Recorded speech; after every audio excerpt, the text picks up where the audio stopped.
প্রত্যেকটা মানুষের জীবনে গুরুর দরকার আছে। এই যে কীর্তনে যে যন্ত্র বাজাচ্ছে এরা, প্রত্যেকের গুরু আছে, আমারও গুরু আছে। মায়েরা, যার জীবনে গুরু হয় নাই তার জীবনে এখনো কোনো দাম নাই। আপনি গুরুমন্ত্র নিলেন না মানে আপনার জন্ম হলো না। মানুষকুলে জন্ম হলো কিন্তু ভক্তকুলে আপনার জন্ম হলো না। এই জন্য ভক্তকুলে জন্ম নিতে গেলে আপনাকে গুরুমন্ত্র নিতে হবে। যখন আপনি গুরুমন্ত্র নিয়ে নিলেন তখন আপনার নাম পাল্টে গেল। যখন আপনি গুরুমন্ত্র নিলেন তখন আপনার গোত্র পাল্টে গেল। এমনিতে আপনার গোত্র হতে পারে নানা রকম, মধুকুল্য, তারপর আপনার আরও অনেক আছে, কাশ্যপ, এই সমস্ত আছে। এই গোত্রগুলো চেঞ্জ হয়ে আপনার গোত্র হবে অচ্যুত গোত্র। যারা গুরুমন্ত্র নিলেন তাদের গোত্র চেঞ্জ হয়ে গেল, অচ্যুত গোত্র। আর যারা গুরুমন্ত্র নিলেন তাদের নাম পাল্টে গেল। মায়েরা হলে কৃষ্ণদাসী আর বাবারা হয়ে গেল কৃষ্ণদাস। নাম কিন্তু পরিবর্তন হয়ে গেল। গুরু শুধুমাত্র কানে মন্ত্র দেবে আর আপনি ভাববেন আপনি উদ্ধার হয়ে গেলেন, তা নয়। তিনি কানে মন্ত্র দেবেন। এখন দেখবেন গুরুমন্ত্র এমন এমন জায়গায় হচ্ছে, বিরাট বড় প্যান্ডেল করে মাইকিং করে গুরুমন্ত্র হচ্ছে। মানে প্রচুর মানুষ বসে আছে, মাইকের মাধ্যমে শব্দতে গুরুমন্ত্র দিচ্ছে। এটা নিয়ম নয়। গুরুমন্ত্র হচ্ছে একান্তে। গুরুমন্ত্র একান্তে এক জায়গায় বসে নিশ্চিন্তভাবে শান্ত মনে গুরুমন্ত্র নিতে হবে। যিনি প্রকৃত গুরু হবেন তিনি আপনাকে যখন তখন মন্ত্র দেবেন না। যেমন পাকা চাষি যারা হয় আগে জমিটাকে দেখে উর্বর না অনুর্বর, ঠিক সেরকম পাকা গুরু যারা হয় আপনাকে আগে টেস্ট করে দেখে আপনার ঠিক নেবার মতো মন আছে কিনা, তবে কিন্তু আপনাকে গুরুমন্ত্র দেয়, নইলে কিন্তু দেয় না। এই জন্য পাকা দেখবেন আপনার ইস্কন মন্দিরে যারা গুরুমন্ত্র নিয়েছেন ওনারা গুরুমন্ত্র দেওয়ার আগে 1 বছর আপনাকে হরে কৃষ্ণ নাম ভজন করতে বলে। কেন বলুন তো? আগে মাটিটা তৈরি করুন, নিলেই কাজ হয়ে যাবে। আর আপনার মাটি তৈরি হয় নাই, যতই বীজ ফেলুক গাছ কিন্তু আপনার হবে না। এই জন্য গুরু শুধুমাত্র মন্ত্র দেবে তা নয়, গুরু আপনাকে উপদেশ বলে দেবে কোন পথে গেলে আপনার জীবন সুন্দর হবে। এইদিকে আপনি যেমন ছিলেন তার চাইতে পরিবর্তন হবেন যখন আপনি মন্ত্র নিয়ে নেবেন। একবার নিয়ে দেখুন, সকাল দুপুর সন্ধ্যে 3 বার ভজন করে দেখুন আপনার জীবন পরিবর্তন হয় কিনা। আপনার জীবন পরিবর্তন হবে। আমি একটা প্রমাণ দিয়ে দিই, শুধু মন্ত্র নিলে হবে না, মন্ত্র ভজন করতে হবে। একটি বাড়িতে 2টি বৌমা আছে। শাশুড়ি মা গুরুদেবকে ডেকে বললেন, বাবা আমাদের সকলের মন্ত্র হয়ে গেছে, বৌমা দুটোর হয় নাই, একটু দিয়ে দাও। তো বাবা এলেন পূর্ণিমার দিনে, এদিকে তাকাবেন, পূর্ণিমার দিনে এলেন গুরুমন্ত্র দেওয়ার জন্যে। তা বড় বউ এসে মাথায় কাপড় নিয়ে উপুর হয়ে প্রণাম করলেন, মানে পঞ্চাঙ্গে প্রণাম করলেন। আর ছোট বউ এলো, প্রণাম করলো, কিন্তু গুরু দেখলো এর খুব একটা ভক্তি নাই। তো দেখলো এক কাজ করি, দুটোকেই যাতে তৈরি করা যায় তার জন্য গুরুদেব কিছু ছোলার দানা বড় বউকে কিছু দিল আর ছোট বউকে কিছু দিল। বললো, বড় বৌমা এই ছোলার দানা তোমাকেও দিলাম আর ছোট বৌমাকেও দিলাম, তোমরা যত্ন করে রেখো, আগামী বছর এসে দেখবো যদি তোমরা যত্ন করে রাখতে পেরেছো তাহলে যার যত্ন যত ভালো হবে তাকে গুরুমন্ত্র আগে দেবো। বড় বৌমা কি করলো মায়েরা, ওই ছোলার দানাগুলো নিয়ে গিয়ে তুলসী মন্দিরের কাঁচা মাটিতে ছড়িয়ে দিল। আর ছোট বৌমা কি করলো, বাক্সের ভেতরে কাপড়ের পুটলিতে যত্ন করে বেঁধে দিল, আগামী বছর আসবে আবার দেখাবো বলে। কিন্তু গুরু যখন পরের বছর এলেন তখন দুজনেই প্রণাম করলেন, এসে বলল, বড় বৌমা তুমি তোমার ছোলার দানাগুলো নিয়ে এসো, আর ছোট বৌমা তুমি তোমার ছোলার দানাগুলো নিয়ে এসো। ছোট বৌমা যখন বাক্সের ভেতর থেকে কাপড়ের পুটলি থেকে যখন ছোলার দানা বের করতে যাচ্ছে তখন দেখছে এক একটা ছোলার দানাতে 16টা করে জানালা হয়ে গেছে, ছাতু হয়ে গেছে 2-4টা। তার মানে কি, ও ভজন সাধন করে নাই, যেমন ছিল তেমনই রেখে দিয়েছে। আর বড় বৌমা যখন আনছে তখন দেখলো ছোলার দানাগুলো চকচক করছে। জিজ্ঞেস করলো, কি ব্যাপার বড় বৌমা, তোমাকে যে দানা দিয়েছিলাম তার চাইতে সুন্দর কেন?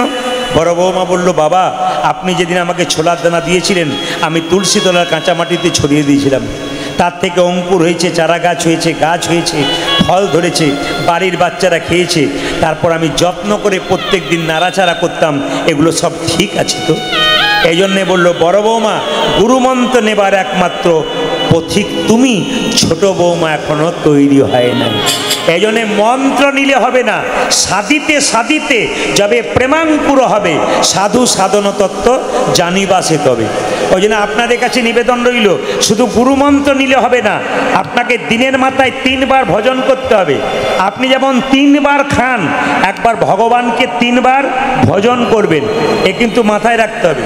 ও মায়েরা, একটা গাড়ি যতই দামি হোক না কেন, ড্রাইভার যদি পাকা না হয়, গাড়ি নিতাই গৌর হরি বল। ড্রাইভার না থাকলে যেমন নতুন গাড়ির কোনো দাম নাই, সেরকম আপনার জীবনে যদি গুরু না থাকে, যতই আপনার সুন্দর চেহারা থাকুক, আপনার চেহারার কোনো দাম নাই যদি গুরু না করতে পারেন। জেনে নিন আপনারা প্রত্যেকে গুরু করবেন, এবং যারা করেন নাই তারাও করে নেবেন। কারণ যতক্ষণ না গুরুমন্ত্র না নেবেন, আপনার দেহ মন শুদ্ধ হবে না। আপনি প্রত্যেক দিন মাছ মাংস ডিম খান, কিন্তু গুরু যখন আপনাকে মন্ত্র দেবে, আপনি সঙ্গে সঙ্গে ছাড়বেন তা নয়। আপনি সপ্তাহে 1 দিন নিরামিষ, পরে 2 দিন, পরে 3 দিন, আস্তে আস্তে ছাড়তে ছাড়তে আপনি সাধন ভজনের মানুষ হয়ে যাবেন। এই জন্য প্রত্যেকটি সনাতন ধর্মের মানুষের কাছে নিবেদন রইল, আপনারা গুরু করুন। দেখবেন যত গুরু মন্ত্র নেবেন, যত মানুষ নেবেন, তত সনাতন ধর্ম আরও উঁচুতে উঠবে। মহাপ্রভুর কৃপা আপনাদের উপরে নিতাই গৌর হরি বল বলে বর্ষণ। আজকে মহাপ্রভু বলেছেন, 10এ 5এ সবে মিলে দাঁড়েতে বসিয়া কীর্তন কর সবে হাতে তালি দিয়া। এইটা আমি প্রত্যেক জায়গাতে পরীক্ষা করে দেখি, আজও আপনাদের এখানে পরীক্ষা করে দেখব কে কেমন তালি দিয়ে কীর্তন করতে পারেন। আচ্ছা, কীর্তন করতে গেলে হাত ওঠাতে হয় না নামাতে হয়? জোরে বলুন। ওঠাতে হয়। আচ্ছা, মহাপ্রভুর ছবি দেখেছেন, হাত নিচের দিকে না ওপর দিকে? ওপর দিকে। আচ্ছা মায়েরা, হাতটা ওপর দিকে আপনারা 1 মিনিট করছেন, নামিয়ে দিচ্ছেন, আর মহাপ্রভু চিরকাল হাতটা তুলে আছে। একজন ভক্ত জিজ্ঞেস করছে, ঠাকুর তোমার হাতে ব্যথা হয় না? বলে ব্যথা আবার হয় না, তবে নামাও। বলছে কি করে নামাবো, তোরা তুলছিস না তাই নামাচ্ছি না। একজন ভক্ত বলল, ও ঠাকুর এই দেখো তুলে দিলাম, এইবার নামাও। বলছে তোরা তো তুললি, তোদের পেছনে যারা আছে তারা তুলবে না। পেছনে বলতে বলছে আমার হাত তোলা যদি না থাকে, পরের জন্মে যারা জন্ম নেবে তারা হাত তুলবে না, তাই জন্ম জন্মান্তর ধরে আমি হাত তুলে। তাহলে মহাপ্রভু শুধুমাত্র আমাদের জন্য হাত তুলেছে তা নয়, যারা আসবে তাদের জন্যে, যারা গেছে তাদের জন্য। তাই সবাই মিলে হাতগুলোকে উঠান। যারা আছে তিনি তুলবেন, যার নাই তার তোলার কোনো দরকার নাই। দেখি কার কার। না, অনেকে ভাবছে প্রদীপ পাল দেখতে পাচ্ছেন, তবে যারা তুলছেন না তাদের জন্য মেডিসিন আছে, একটু পরে দেবো। আর মেডিসিনটা যদি সহ্য না হয় আপনার কষ্ট হবে, কিন্তু একটু মেডিসিনটা কষ্ট করে নেবেন, আপনার লাভ আছে। একটু হাতটা তুলুন, কিছু মনে করবেন না। এইদিকে যীশু খ্রিস্টের জন্মদিনে বাড়িতে ঝাউ গাছ করে টুনি বল দিয়ে গোটাটাকে আলো করে রেখে দেবেন, কিন্তু মহাপ্রভুর কবে জন্ম দিল, একদিন একটা প্রদীপ পর্যন্ত জ্বালাবেন না, এর চাইতে লজ্জার কি আছে? যীশু খ্রিস্টের জন্মদিনে আপনারা কেক কাটতে পারেন, বাড়িতে আলো তালোতে সাজিয়ে দিতে পারেন, কিন্তু তুলসী মন্দিরে কোনো ছেলে একটু জল দিতে পারে না, কিন্তু যীশু খ্রিস্টের জন্মদিনে এগুলো করতে পারে। যীশু খ্রিস্ট যেগুলো, মায়েরা যীশু খ্রিস্টকে মানবেন, অবশ্যই মানবেন, উনি মহান, উনি মহাপুরুষ, ওনাকে মানবেন। কিন্তু মহাপ্রভু যিনি আমাদের পথ দেখালেন, তাকে যদি না মানি তবে আমরা তো আগেই কাপুরুষ হয়ে গেলাম। এই জন্যে আপনারা মহাপ্রভুকে ভজন করবেন। সবাই হাত তুলুন। আগামী আশ্বিন মাসের 5 তারিখে একটা খুব সুন্দর উৎসব আমাদের জীবনে আছে। এই উৎসবটা আপনারা পালন করুন। হাত তুলে বলতে পারবেন আশ্বিন মাসের 5 তারিখে কি আছে? কেউ বলতে পারবেন? বাহ, অনেকে বলেছে, অনেকে ওর দিকে তাকাচ্ছে, তুই বল, ও বলছে তুই বল। মোবাইল বন্ধ করে দিয়ে মন দিয়ে শুনে নিন। আগামী 5ই আশ্বিন রাধা অষ্টমী। যারা রাধা অষ্টমী ব্রত করেন তারা জেনে নিন, কিছুদিন আগে কৃষ্ণ জন্মাষ্টমী গেল, এবার রাধা অষ্টমী। শুক্লপক্ষের মায়েরা, আশ্বিন মাসের শুক্লপক্ষে রাধারানীর জন্ম হয়েছিল, রাধা অষ্টমী। তো রাধা অষ্টমী পালনের নিয়মগুলো আমি একটু পরে বলবো, আগে রাধার জন্মের কথা জেনে নিন যারা রাধা অষ্টমী পালন করবেন। রাধা কিন্তু কোনো মায়ের গর্ভ থেকে জন্ম নেয় নাই। শাস্ত্রীয় মত আছে অনেক রকম। কৃষ্ণের বাম অঙ্গ থেকে রাধার জন্ম, কৃষ্ণ পুরুষ, একজন নারীর দরকার রমণ করার জন্য, তাই তিনি রাধাকে সৃষ্টি করলেন। আর রাধা তত্ত্ব যদি জানতে হয় তবে একটু শুনে নিন। আপনারা কি কর্ম করবেন যার জন্য কৃষ্ণকে সন্তান রূপে পাবেন, রাধাকে আপনি ঠিকমতো ভক্তি করতে পারবেন, খুব ভালো করে জানবেন। বলছে, খুব মন দিয়ে শুনবেন, বলছে সুচন্দ্র বলে একজন রাজা ছিল। এই রাজার স্ত্রীর নাম ছিল কলাবতী। মন দিয়ে শুনবেন। এই কলাবতীরা 3 বোন ছিল মায়েরা, কলাবতী, সুনয়না আর ময়না। ভালো করে শুনবেন, কলাবতী, সুনয়না আর ময়না। যারা পেছনে আছেন, আমি সবসময় তাকাতে পারছি না আপনাদের দিকে, পেছনে না তাকালে কী হবে, ভক্ত যারা তারা কান তো আছে, কানকে ঠিক রাখুন। বাস দেখুন, ভগবান আমাদের কটা কান দিয়েছে আর মুখ কটা দিয়েছে, জোরে বলুন। কান দিয়েছে 2টো আর মুখ দিয়েছে কটা, 1টা। এর থেকে কি শিক্ষা পান? তিনি শুনতে বলেছেন বেশি আর বলতে বলেছেন কম। 1টা বললে 2টো শুনবে। বাচ্চাদের ছটফটানি বন্ধ করুন, যাদের সামনে বাচ্চা ডিস্টার্ব দিচ্ছে, ওনার অসুবিধা হচ্ছে। তো সুচন্দ্র রাজার কলাবতী স্ত্রী, তার 3 বোন, কি বললাম মা? ময়না, সুনয়না, কলাবতী। তো কলাবতী বড়, কিন্তু ময়না সুনয়না ছোট। তো ময়নার স্বামীর নাম হচ্ছে পর্বতরাজ হিমালয়। এই ময়নার সঙ্গে হিমালয়ের বিয়ে হলো, তার ফলে একটা কন্যার জন্ম হলো, তার নাম আপনারা সবাই জানেন, মা পার্বতী। পার্বতীর স্বামীর নাম কি মা? শিব। এইবার ময়নার স্বামীর নাম, সুনয়নার স্বামীর নাম কি? মিথিলার রাজা জনক। তাদের একটি মেয়ে হলো, কি নাম? সীতা। সীতার স্বামীর নাম কি? রাম। একটু শুনে নিন, রাম। এখন কথা হচ্ছে, দিদি থাকতে বোনেদের যদি মেয়ে হয়, তাদের আবার বিয়ে হয়ে যায়, ভালো মেয়ে আর ভালো জামাই পায়, তাহলে বড় দিদির তো মনে একটু কষ্ট হয়। তো কলাবতী দেখলো, আমার 2টো বোন মেয়ে যেমন পেল, জামাইও তেমন পেয়েছিল। তো দুজনে মিলে সাধনা করতে গেল ভগবানের কাছে। কি পাবার জন্যে? সবাই তো কশ্যপ মুনি, অদিতি, এরা কি করেছিল? ভগবানকে পুত্র রূপে পেতে চেয়েছিল, কিন্তু এরা দুজন চাইল কি? ভগবানকে জামাই রূপে পেতে। আকাশবাণী হলো, তুমি কি চাও? বলে আমরা শ্রেষ্ঠ জামাই চাই। শ্রেষ্ঠ জামাই থাকলে শ্রেষ্ঠ কন্যার দরকার, এই জন্য শ্রেষ্ঠ কন্যাকে না রাধারানীকে পাবে বলে এরা পরের জন্মে দাপরে হয়ে গেল ওই বৃষভানু রাজা, আর তার স্ত্রী হচ্ছে কৃত্তিদা পরের জন্মে। এইবার লক্ষ্য করুন মায়েরা, বিন্ধ্যাচল পর্বত বলে একটা নাম শুনেছেন পর্বতের? এই পর্বতের বড় ইচ্ছা ছিল আমি একটা শ্রেষ্ঠ পুত্রী পাই, মানে ভালো মেয়ে পাই। ব্রহ্মার কাছে ধ্যান করেছিল। ব্রহ্মা খুশি হয়ে বলল, বিন্ধ্যাচল তুমি কি চাও? বলে আমি শ্রেষ্ঠ পুত্রী, ভালো মেয়ে চাই। শ্রেষ্ঠ, জগতের শ্রেষ্ঠাকে রাধারানীর ওপরে কেউ নাই। তাই রাধারানীকে যখন শ্রেষ্ঠা কন্যা রূপে পেল, সেই সময় দেখবেন কৃষ্ণ জন্মের পরে কংস মহারাজ দেখবেন পুতনাকে পাঠিয়েছিল মারবার জন্যে। শুধু পুতনাকে, আপনারা জানেন পুতনাকে শাস্ত্র বলছে অসুরকে পাঠিয়েছিল। কোনো অসুরকে পশু রূপে, ইঁদুর রূপে, বিড়াল রূপে পাঠিয়েছিল কাকে? কৃষ্ণকে মারবার জন্যে। বিন্ধ্যাচল পর্বত মনে মনে ভাবলো, যদি আমার মেয়ে রাধাকে আমি পেয়েছি, যদি রাধাকে মেরে ফেলে, তাই রাধাকে কি করলো না যমুনার জলে একটা পদ্ম ফুলের ওপর শুইয়ে ভাসিয়ে দিল। তো মায়েরা, যমুনা এই দিকে বইছে, যদি এই দিকে যায় ধারার দিকে, যেভাবে বইছে যদি যায়, তাহলে এলাহাবাদের দিকে যাবে। আর উল্টো দিকে গেলে কোথায় যাবে? উল্টো দিকে গেলে যাবে একবারে সোজা বৃষভানু রাজার যেখানে বাড়ি, সেইখানে, মানে বৃন্দাবনে যাবে। এখন লক্ষ্য করুন মায়েরা, রাধারানী পদ্ম ফুলের উপর ভাসতে ভাসতে ধারার দিকে না গিয়ে উল্টো দিকে চলে গেল। রাধারানী তো সিস্টেমের বাইরে, তিনি কি করলেন? উল্টো দিকে চলে গেল, সোজা গেল না। কোন দিকে? বৃন্দাবনের দিকে।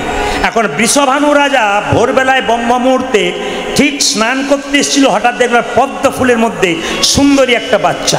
বাহ, এত সুন্দর একটা বাচ্চা, একে নিয়ে যায়। কিন্তু তার স্ত্রীর নাম ছিল কি মা? কৃত্তিদা। তা কৃত্তিদার কন্যা হয়ে গেল কে? রাধারানী। বাবার নাম হয়ে গেল বৃষভানু রাজা। অনেকে প্রশ্ন করছেন যে তাহলে কি গর্ভ থেকে হয় নাই? না, হয় নাই। জেনে নিন, আসলে সেই সময় কিন্তু কৃত্তিদা গর্ভ ছিল, কিন্তু গর্ভের মধ্যে বাচ্চা ছিল না, বায়ু ছিল। রাধারানী আসার সঙ্গে সঙ্গে বায়ুর নিঃসরণ হয়ে গেল। সবাই জানলো, প্রচার হয়ে গেল। বৃষভানু প্রচার করলেন। প্রচার করতে করতে দুপুর 12টা বেজে গেল। রাধার জন্ম হয়েছে, রাধার জন্ম হয়েছে। এই জন্য দেখবেন রাধাষ্টমী পালন অনেকে দুপুর 12টা পর্যন্ত করে। দুপুর 12টা পর্যন্ত না খেয়ে রাধারানীর ব্রত করে, রাধারানীর সেবা করে, রাধারানীকে প্রণাম করে, ফুলপুষ্প দিয়ে, প্রসাদ দিয়ে তারপর খায়। তো জেনে নিন, রাধা অষ্টমীর দিনে যারা অসমর্থ, শরীর যাদের খারাপ, যারা ভালো চলতে পারেন না, রোগগ্রস্ত হয়েছেন, বয়স হয়ে গেছে, তারা কেবলমাত্র রাধা অষ্টমীর দিনে অন্ন প্রসাদ খাবেন 12টার পরে। কিন্তু সুস্থ সবল মানুষ যারা উপবাস করতে পারেন, তাদের জন্যে রাধাষ্টমী ব্রত কিন্তু একাদশীর মতোই নিয়ম। একাদশীতে আপনারা যা যা করেন তাই করবেন। একাদশীর আগের দিনে যেমন আপনারা যা যা করেন নিরামিষ খান, রাধাষ্টমীর আগের দিনে কিন্তু আপনাকে নিরামিষ খেতে হবে। আবার রাধাষ্টমীর পরের দিনে আপনাকে পালন করতে হবে একাদশীর মতো। মায়েরা, রাধারানীকে আপনার সুন্দর করে স্নান করাবেন। সকালবেলায় ঘুম থেকে উঠে স্নান করানোর পর রাধারানীর গলায় একটা ফুলের মালা দেবেন।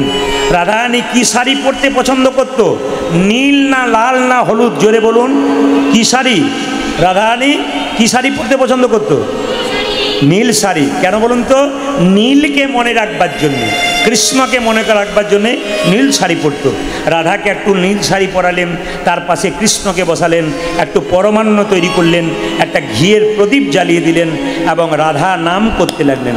মায়েরা, যদি বাচ্চাদের বার্থডে পালন করেন, জন্মদিন পালন করেন, তাহলে তাকে তো একটা উপহার দিতে হয়। তো রাধারানীর জন্মদিন পালন করবেন, উপহার কি দেবেন? রাধার সবচাইতে প্রিয় জিনিস কি বলুন তো? কৃষ্ণ নাম। সেদিন রাধার কাছে যত কৃষ্ণ নাম শোনাবেন, রাধারানী তত নিতাই গৌর হরি বল বলে আনন্দ পাবে। কিন্তু জেনে নিন মায়েরা, রাধারানীর যখন জন্ম হয়েছিল চোখে দেখতে পায় না। বলুন তো কেন চোখে দেখতে পায় না? আসলে রাধারানী জন্মের আগে শর্ত করেছিল, জন্মের পরে যাকে প্রথম দেখব সে যেন আমার সর্বস্ব ধন হয়, পৃথিবীর শ্রেষ্ঠ হয়। রাধারানী বলেছিল যাকে দেখব তিনি ভগবান। ওই রাধারানী শিক্ষা দিয়ে গেলেন, ঘুম থেকে উঠে সকালবেলায় প্রথমে কারো মুখ না দেখে ভগবান শ্রীকৃষ্ণের মুখ দেখে উঠুন। রাধারানীর কৃপা নিতাই গৌর হরি বল হয়ে যাবে। বলুন আরেকবার, বলুন কি বলতে হবে? জোরে বলুন, একটু জোরে বলুন, কি বলতে হবে? আর একটু জোরে। হ্যাঁ, সবাই মিলে একসঙ্গে হাততালি দিয়ে রাধা নাম গাইতে গাইতে আমরা লীলার মধ্যে প্রবেশ করব। সবাই মিলে রাধা কা নাম। যারা 2 নম্বরই করছে, অন্যায় করছে, তারা বুক ফুলিয়ে ঘুরে বেড়াচ্ছে, আর যে ভক্ত তার ছেঁড়া কাপড় হচ্ছে কেন? তাহলে আমরা ভগবানের নাম করে কি লাভ আছে? জেনে নিন মায়েরা, যারা বুক ফুলিয়ে ঘুরে বেড়াচ্ছে, 2 নম্বরই করে বেড়াচ্ছে, অন্যায় করে বেড়াচ্ছে, জেনে নিন ভগবান সবাইকে 2টো করে কলসি দিয়েছে, একটা পাপের কলসি, একটা পুণ্যের কলসি। যারা বুক ফুলিয়ে ঘুরে বেড়াচ্ছে, 2 নম্বরই করছে, তাদের পাপের কলসিটা কোনো পূর্ণ হয় নাই। পাপের কলসি পূর্ণ হয়ে গেলে 100 ভাইয়ের মতো রাজ্য ছেড়ে পথের ভিখারি হয়ে যাবে। দেখে নেবেন আপনারা, যারা লোক ঠকাচ্ছে, অন্যায় করছে, 2 নম্বরই করছে, ওদের দেখবেন আপনারা, দেখতে পাবেন চোখের সামনে রাস্তার ভিখারি হয়ে কাঁদছে। আজকে যারা মনে মনে ভাবছে আমাদের অনেক আছে, আমরা অনেক বলবান, ভগবানের নাম শোনে না, তারা কাঁদছে। আর আপনারা যারা ভক্ত কষ্ট পাচ্ছেন, ছেঁড়া কাপড়, মাথায় জল পড়ছে, আপনাদের পুণ্যের কলসিটা কোনো পূর্ণ হয় নাই। যখনই পূর্ণ হয়ে যাবে আপনারা এত আনন্দ পাবেন, আনন্দময়ের চরণ লাভ করে নিতাই গৌর হরি বল। এই জন্য দেখবেন যার প্রচুর টাকা আছে, ছপ্পর খাটে শুয়ে থাকে, সোনার ছপ্পর খাট, সেগুন কাঠের ছপ্পর খাট, 1 টাকার ঘুমের ট্যাবলেট না খেলে হয় না। আর দেখবেন যারা কৃষ্ণ ভক্ত হয়, সকাল থেকে সন্ধে পর্যন্ত কাজও করে, নামও করে, আর ঘুমোবার সময় দিব্যি নাক ডেকে ঘুমোচ্ছে। আপনি দেখবেন যে প্রচুর টাকার মালিক, ওকে জিজ্ঞেস করুন কেমন আছেন আপনি, সঙ্গে সঙ্গে বলে আর বলবেন না, খালি টেনশন, এত টাকা তো টেনশন। আর যারা কৃষ্ণ ভক্ত তাদেরকে জিজ্ঞেস করুন কেমন আছেন, কৃষ্ণের দয়ায় খুব ভালোই চলছে, আরও ভালো চলবে কৃষ্ণের দয়ায়। এই জন্য কৃষ্ণ ভক্তরা দুঃখেও আনন্দ, সুখেও আনন্দ। আসলে কি তাদের পরমানন্দ ভগবানের। দেখবেন যারা মাতাল হয়, মদ খেয়ে রাস্তা দিয়ে যায়, ওরা ভাবে পৃথিবীতে আমার মতো আনন্দময় পুরুষ কেউ নাই। আনন্দ পেতে পেতে নিরানন্দের সাগরে পৌঁছায়, কেন? হ্যাঁ, রোগ হয়ে যায়। কিন্তু যারা দেখবেন হরিনাম নামক মদ আস্বাদন করছেন, এ প্রথমে আনন্দ পাওয়া যায় না, আনন্দ পেতে পেতে পেতে পেতে একদিন পরমানন্দ গোবিন্দের চরণ লাভ হয়ে যায়।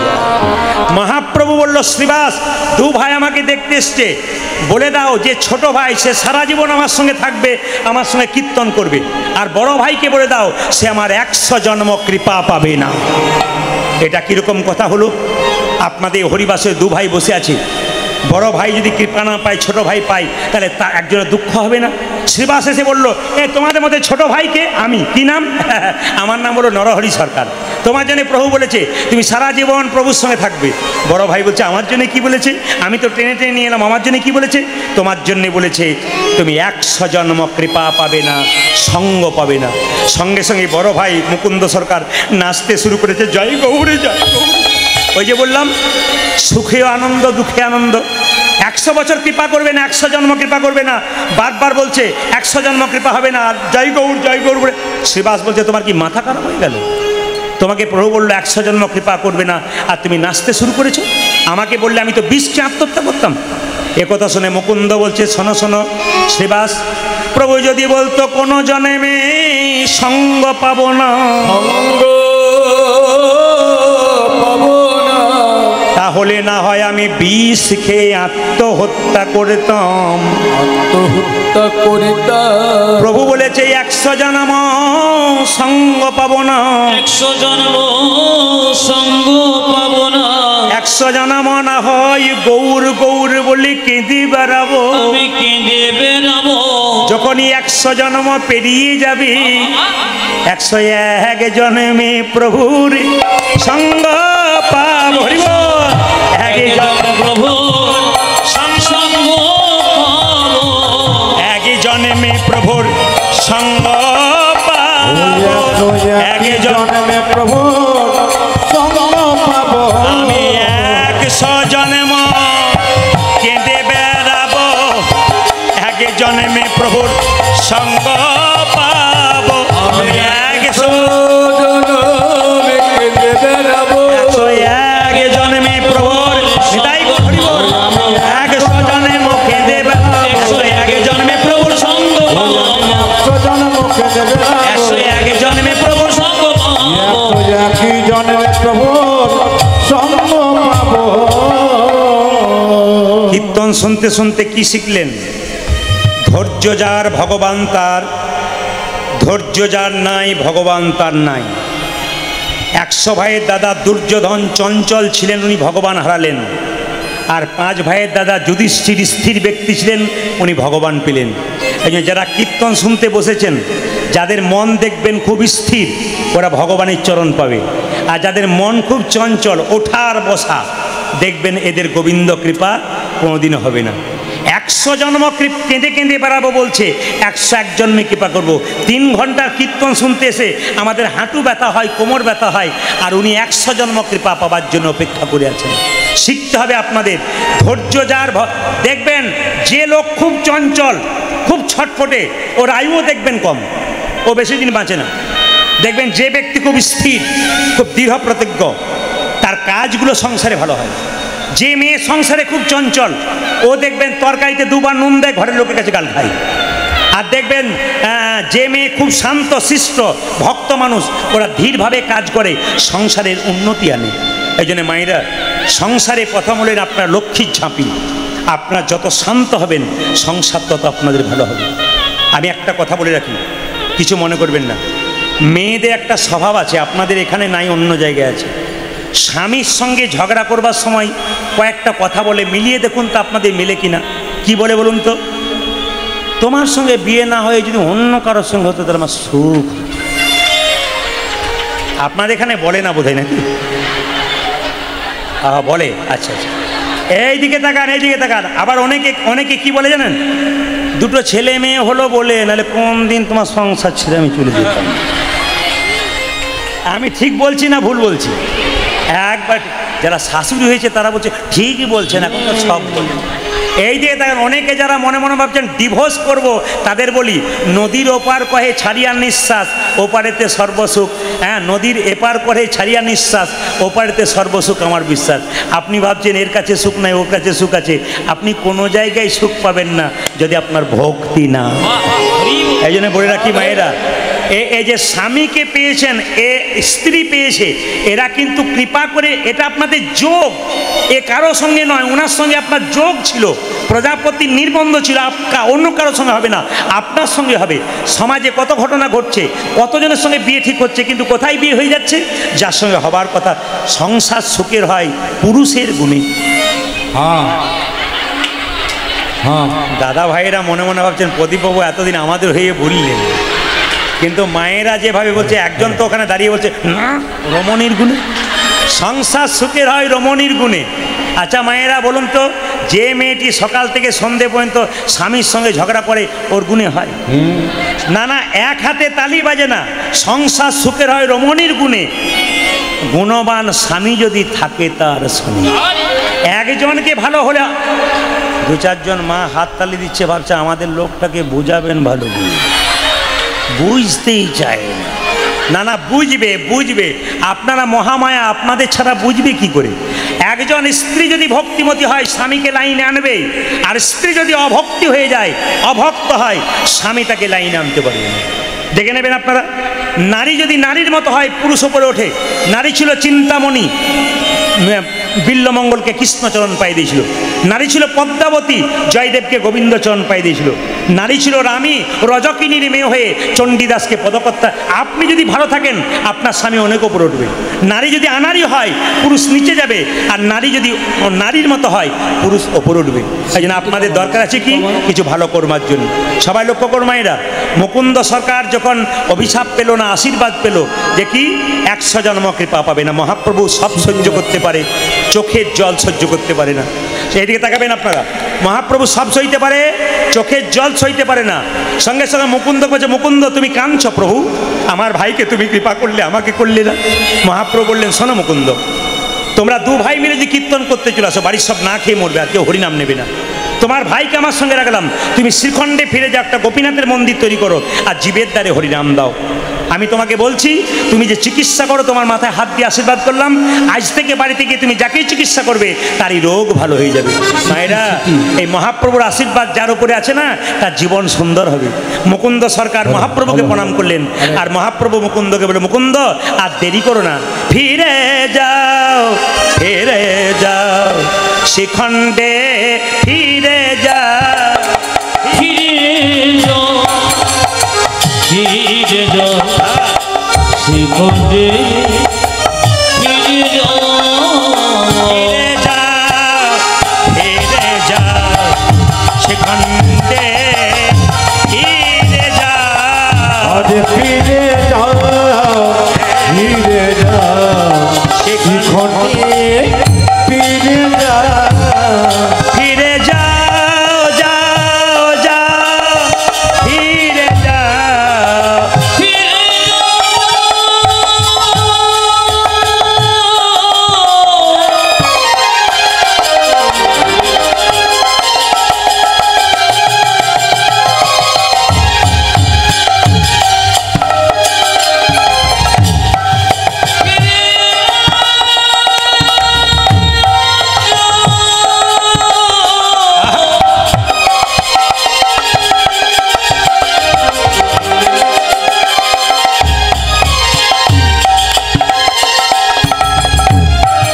ওই যে মুকুন্দ, তুমি শ্রীখণ্ডে ফিরে যাও, যাও, যাও।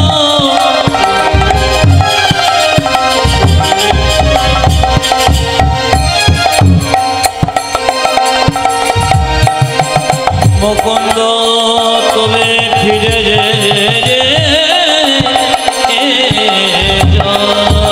ফিরে যাও, ফিরে যাও, শ্রীখণ্ডে ফিরে যাও। Hare Krishna, Hare hello hello hello mic set ভালো, লোক ভালো না। হ্যালো, মাইক সেট ভালো, কিন্তু যিনি পরিচালনা করছেন তিনি ঠিক নেই। এইদিকে, তুমি দাঁড়ে দাঁড়ে গিয়া চরণে ধরিয়া, দাঁড়ে দাঁড়ে গিয়া চরণে ধরিয়া, দাঁড়ে দাঁড়ে গিয়া চরণে ধরিয়া, দাঁড়ে দাঁড়ে দাঁড়ে গিয়া চরণে ধরিয়া, হরির নাম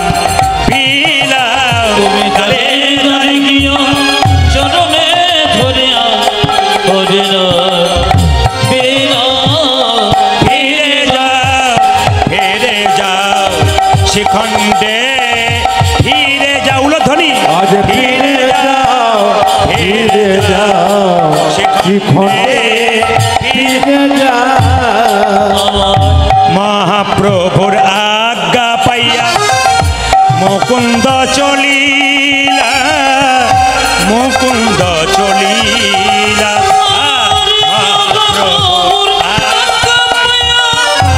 মুকুন্দ চলিয়া, মুকুন্দ ওই চলিয়া। আমার প্রভুর আজ্ঞা পাইয়া মুকুন্দ চলিলা, মুকুন্দ চলিলা। আর শিখন লাগিয়া মানে গিয়া, শিখণ্ড গ্রামেতে আসি, আজ শ্রীখণ্ড গ্রামে যাচ্ছি, উপনীত হইলা, উপনীত হইলা।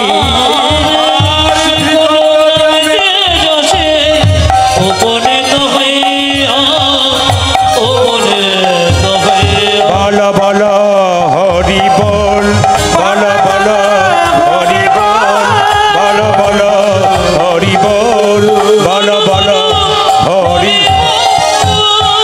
গোপীনাথ জিউ কি, গোপীনাথ জিউ কি, গোপীনাথ জিউ কি। আপনারা এতগুলো বাড়ি করেছেন, কাদের বাড়িতে মন্দির আছে হাত তুলুন। কাদের কাদের বাড়িতে মন্দির আছে? প্রায় সবার আছে। যারা আসতে, যারা মন্দির করতে পারেন না তাদেরকে বলে রাখি, বাড়িতে যাদের মন্দির করার সামর্থ্য নাই, একটা সিংহাসনে এসে রাধাকৃষ্ণকে বসাবার সামর্থ্য তো আছে। কাঠের সিংহাসন, পাথরের সিংহাসন আসতে। যারা বসাবেন তাদের জন্য বলি, যে বাড়িতে আপনি শুয়ে থাকবেন, যে রুমে, ওখানে রাধাকৃষ্ণকে আপনি বসাবেন না। কেন? অসুবিধা আছে। যদি মনে করেন আমার আর রুমই নাই, ওই একটাই রুম, ওখানে খাই, ওখানেই শুই, আমি কি করব? সেখানে আপনি রাধাকৃষ্ণ রাখবেন, কিন্তু একটা শোবার সময় পর্দা দিয়ে দেবেন। এটা কিন্তু মাথায় রাখবেন। যারা মন্দির তৈরি করতে পারবেন তারা করবেন, যারা করতে পারবেন না তারা মনটাকে মন্দির করবেন, গোবিন্দ পাবেন। বলে দিই আপনাদের, মন্দির যদি বাড়িতে থাকে, বাচ্চা যদি প্রত্যেক দিন বাড়ি ঢোকে আর ভগবানকে সামনে দেখতে পাই, বাচ্চার মনে একটু গোবিন্দের প্রতি মতি হবে। ওই জন্য প্রত্যেকের কাছে নিবেদন, বাড়ি তৈরি করার সময় মাথায় রাখবেন যেন বাড়ি ঢুকতে একটা ডান দিকে বা বাঁ দিকে একটা মন্দির হয়। ঈশান কোণে মন্দির হলে খুব ভালো হয়, মন্দির যেন হয়। এইবার বলে রাখি, আপনারা বাড়ি করছেন, বাড়ি করবেন আগামীতে, যেন বাড়িটা, মায়েরা, বাড়ি কিন্তু দুটো আছে আমাদের। কোন কোন দুটো বলুন তো? বেড়া দেওয়া যে বাড়িতে আপনি বাস করেন ওটা একটা বাড়ি আছে, কোনটা? খাঁচা বাড়ি। আসতে, এই বাড়িটা ঠিক না থাকলে ওই বাড়িটাকে চকচকে করে কোনো লাভ নেই। দেখবেন খাঁচার মধ্যে টিয়া পাখি থাকে, হরে কৃষ্ণ বলতে বলে বলে, কৃষ্ণ কৃষ্ণ বলতে বলে বলে। দেখবেন বাড়িতে যদি কেউ যায় হঠাৎ বলে কে কে কে, দেখবেন টিয়া পাখি বলে। কতক্ষণ বলে? ছোলার দানা যত দেবেন টিয়া পাখির আনন্দ তত হবে, খাবে আর খাঁচাতে ভালো থাকবে। খাঁচা আপনি নতুন কিনেছেন, টিয়া পাখিকে খাবার দেন নাই, ও নতুন খাঁচার দাম নাই। টিয়া পাখিকে খাবার দেবেন, খাঁচা ভাঙা থাকতে পারে, টিয়া পাখি লাফাবে। আপনার এই খাঁচা যতই পুরনো হোক, যদি টিয়া পাখিটাকে, আত্মা নামক টিয়া পাখিটাকে হরিনাম নামক ছোলার দানা দিতে পারেন, দেখবেন আপনার দেহ খাঁচাটা সুন্দর থেকে সুন্দরতর। এই জন্য বলে রাখি মা, যত কৃষ্ণ নাম করবেন তত পাপ দূর হবে। কৃষ্ণ সূর্য সম, মায়া অন্ধকার। যেখানে কৃষ্ণ নাম সেখানে নাই মায়ার অধিকার। এই জন্য আপনারা যারা কীর্তন শুনতে এসছেন, বাড়ি যখন করবেন, একটু ছোট্ট করে বলি, বাড়ি তৈরি করার নিয়ম, এটা খনা বললেন, খনার বচন কি বলছে? দক্ষিণ দুয়ারি ঘরের রাজা, দক্ষিণ দুয়ারি ঘরের রাজা, পূব দুয়ারি তার প্রজা। যদি বাড়ি করতে গিয়ে দক্ষিণ দিকে দরজা করেন, তাহলে দক্ষিণ দুয়ারি হলো ঘরের রাজা, কে বললেন? খনামা। আর পূব দুয়ারি তার প্রজা, পূব দিক হলে অসুবিধা নেই। বলছে পশ্চিম দুয়ারির মুখে ছায়ায়, পশ্চিম দিকে দরজা করলে যত ঝঞ্ঝা সব আপনাকে মেটাতে হবে। আর উত্তর দুয়ারির খাজনা নাই, মানে উত্তর দিকে দরজা করলে অভাব লেগে থাকে। আমার কথা নয়, খনামা বলেছেন, খনার বচন। কিছু কিছু নিয়ম মেনে আমাদের বাড়ি তৈরি করতে হয়। বাড়ির ঈশান কোণে বাথরুম পায়খানা করতে নেই, জ্যোতিষশাস্ত্র বলল।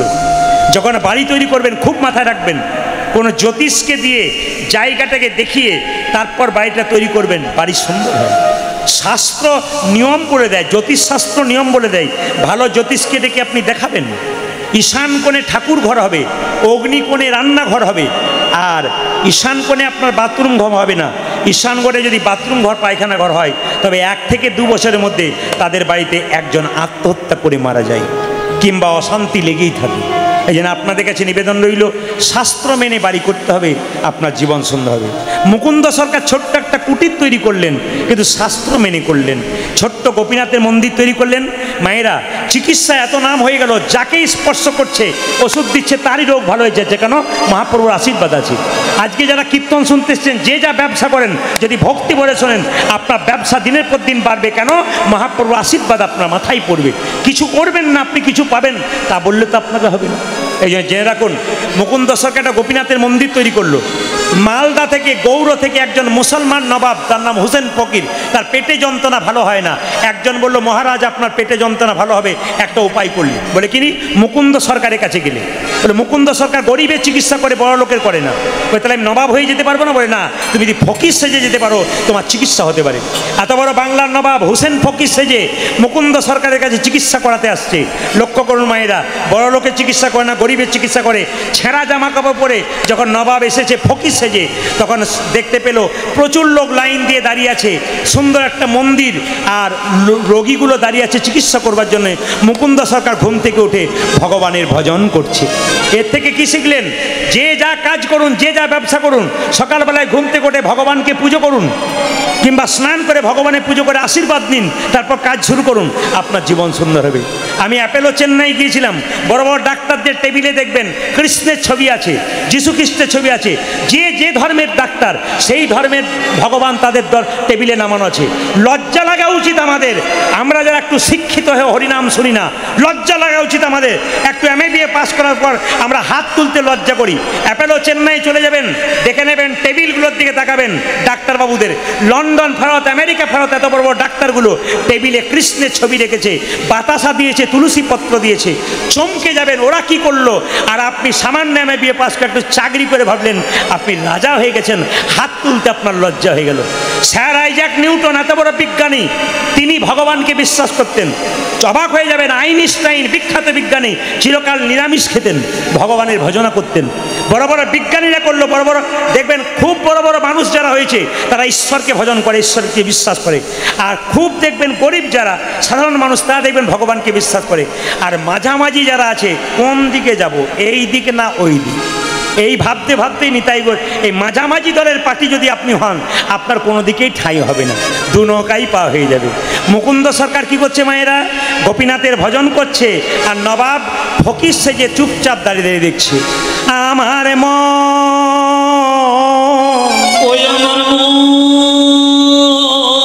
মুকুন্দ সরকার গোপীনাথকে বলছে, গোপীনাথ তুমি তো আমাকে টাকা পয়সা দাওনি, তোমার মন্দির তৈরি করে দেবো, তবে যার টাকা পয়সা নাই মন মন্দিরে ভগবানকে রাখতে হয়। নবাব হোসেন শাহ ফকির সেজে দাঁড়িয়ে দাঁড়িয়ে দেখছে, মুকুন্দ তোমার কি কণ্ঠস্বর, তোমার কি গানের মাধুর্য, আমি তোমার কাছ থেকে শিক্ষা পেলাম নবাব হয়ে, আমাকেও সকালবেলায় ওপরওয়ালার ভজনা করে তারপর কাজ শুরু করতে হবে।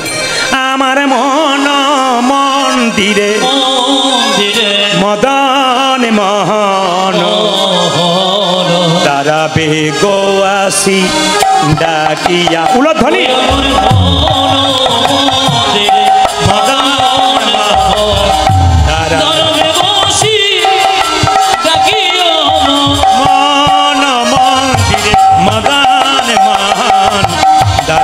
গোয়াসি ডাকিয়া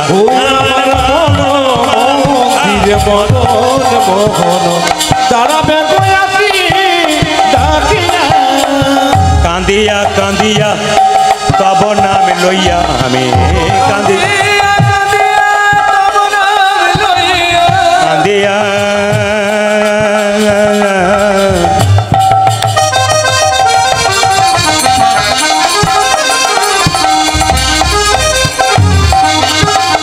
হে প্রাণনা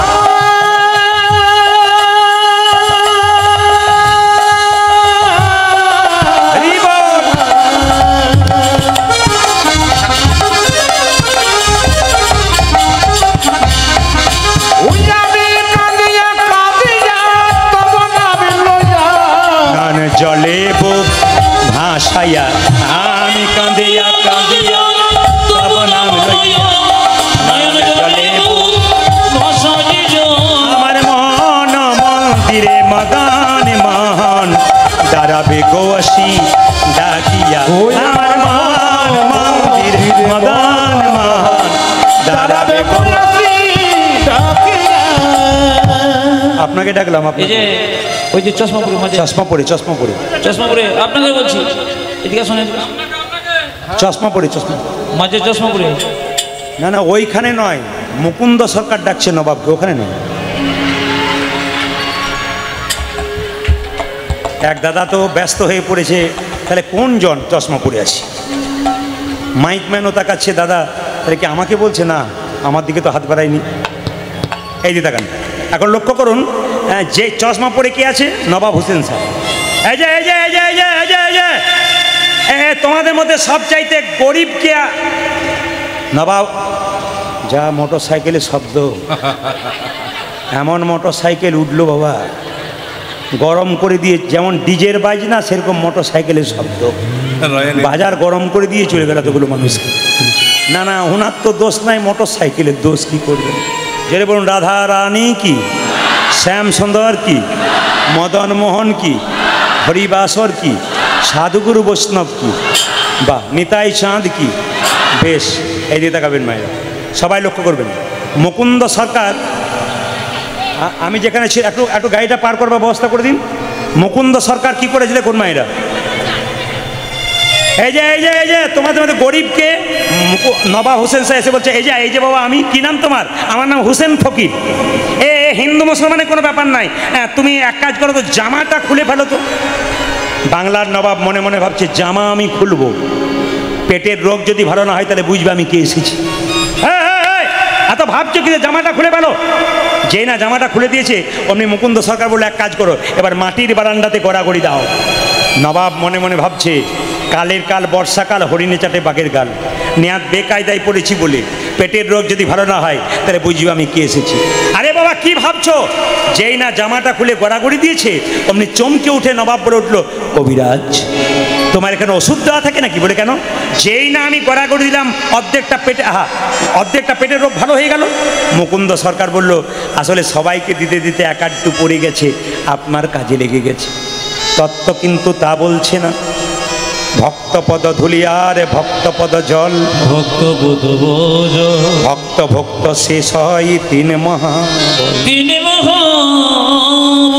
দেখবেন যারা প্রকৃত ভক্ত হয়, কাদা দেখে না, বালি দেখে না। কীর্তনের শেষে অনেক মা যারা প্রকৃত ভক্ত, তারা ধুলোতে গড়াগড়ি দেয়। আমি কয়েকদিন আগে হুগলিতে গান করছিলাম, তো কলকাতা থেকে 3টে মেয়ে এসেছিল গান শুনতে, একটা 4 চাকাতে। বললো, আপনার তো সব জায়গায় দেখা পাওয়া যায় না, এটা আত্মীয় বাড়িতেই চলে এলাম। 3টে গোপালকে কোলে নিয়ে সামনে বসে আছে, কীর্তন শুনছে। কীর্তনের শেষে সবাই যখন উঠে গেল, হাততালি দিল, কীর্তন করলো, চলে গেল, ওই 3টে মেয়ে গড়াগড়ি দিচ্ছে। কীর্তনের শেষে জিজ্ঞেস করলাম, আপনি যে গড়াগড়ি দিলেন, আপনার কাপড়টা নষ্ট হয়ে যাবে, নতুন কাপড়। তখন উনি বলছেন, আপনিই তো বলেছেন স্বামীর যদি 4টে কাপড়ের দোকান থাকে, যখন আমার দেহ থেকে প্রাণ বেরিয়ে যাবে, চিতাতে একটা কাপড় দেবে না, কাপড়ের কি দাম আছে। বললাম, বাহ, মনে রেখেছেন? বলে, মনে রেখেছি বলেই তো এলাম, জ্ঞান নিতে এলাম। আমি প্রশ্ন করলাম, আপনি কি করেন? মেয়েটি যা বলল চমকে গেলাম। বলছে, আমি কলেজের প্রফেসর, অধ্যাপিকা। যে কলেজে পড়ায়, যে মেয়েটার কত বেতন, কত উচ্চ শিক্ষিতা, ওই মেয়েটা ধুলাই গড়াগড়ি দিচ্ছে। আর আমাদের দেখবেন MA BA পাস করে গেলে খালি একটা স্লেট হাতে নিয়ে ঘুরে বেড়ায়। স্লেট মানে বুঝতে পেরেছেন? স্লেট ওইটাকে হাতে নিয়ে ঘুরে, ওইটা ছাড়া কোনো পথ নাই, ওইটাকে হাতে নিয়ে ঘুরে বেড়ায়। এই দিকে তাকাবেন মায়েরা, আমার দিকে তাকান, যে যেখানে বসে আছেন। তো আর একটা মেয়েকে জিজ্ঞেস করলাম, আপনি কি করেন? আমার স্বামী দাঁতের ডাক্তার, আমিও। বাহ। একটা মেয়েকে জিজ্ঞেস করলাম, আপনি কি করেন? বলছে, আমি বিউটি পার্লারে কাজ করি। তখন আমি বললাম, তুমি বিউটি পার্লার, খুব কম বয়স, তুমি বিউটি পার্লারে কাজ করো? বলে, হ্যাঁ আমিও তো করি। প্রদীপবাবু আপনি করেন? বলে, হ্যাঁ। কি করে করেন? গানের ফাঁকে ফাঁকে? বললাম, না, গানেই করি। বলছে, কি করে করেন? বললাম, তুমি যেমন বিউটি পার্লারে কাজ করে মায়েদের বাইরেটা সুন্দর করার চেষ্টা করো, আমি হরিনাম নামক বিউটি পার্লার দিয়ে আমি ভক্তের হৃদয় মন্দিরটাকে সুন্দর করার চেষ্টা। এখানে এলে বাইরেটা ভালো হোক আর না হোক, আপনার ভেতরটা কিন্তু ভালো হবে। এখানে এলে পশুত্ব দূর হবে, মানবিকতা তৈরি হবে, আপনি মানুষের মতো মানুষ হতে পারবেন। এই জন্য আপনি একা আসবেন না, আপনার বাচ্চাকে, পরিবারের সবাইকে নিয়ে বসে এক জায়গায় ভক্তি ভরে কীর্তন শুনুন। 365 দিন তো ঘুমাচ্ছেন, দেখি হাঁ করো তো। যেই না হাঁ করেছে নবাব, অমনি মুকুন্দ সরকার ওষুধটা দিয়েছে আর তার পেটের রোগ ভালো হয়ে গেছে। নবাব বলল মুকুন্দ। মুকুন্দ বলল কে? আমার নাম ধরে ডাকলো, আমি সারা বাংলার নবাব হোসেন শাহ। তুমি এত বড় বাংলার নবাব?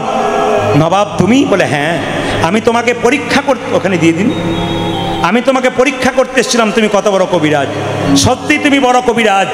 আচ্ছা, আর তোমাকে এখানে আর রাখা হবে না, তুমি চলে যাবে আমরা মালদাতে গৌরতে।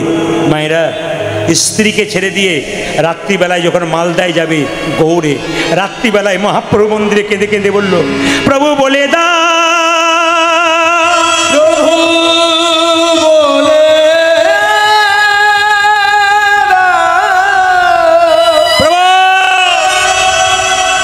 সারা বাংলা চিকিৎসা করতে চেয়েছিলাম, মুসলমানের বাড়ি যাব কি করে?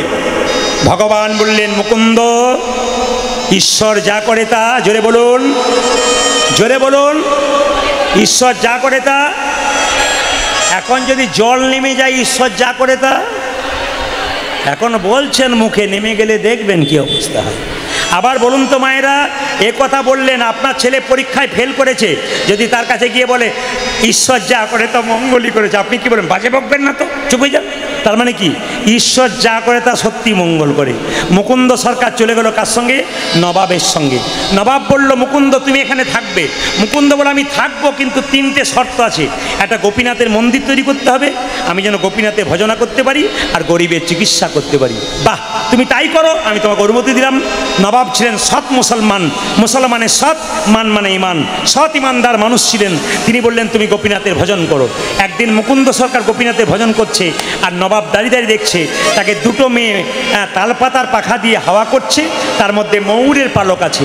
মুকুন্দ সরকার গাইছে, মায়েরা উলুদ ধরে দিচ্ছে, আমার কানু সে বিনোদ রায় গো, কানু সে বিনোদ রায়, উলুদ ধ্বনি, আমার কানু সে বিনোদ রায় গো, কানু সে বিনোদ রায়, কানু সে বিনোদ রায় গো, আমার কানু সে বিনোদ রায়, উলুদ ধ্বনি, ওই আমার কানতে বিনোদ রায় গো, আমার কানতে বিনোদ রায়। বিনোদ চুরাই, বিনোদ বরিহার, বিনোদ চুরাই, বিনোদ বরিহার, বিনোদ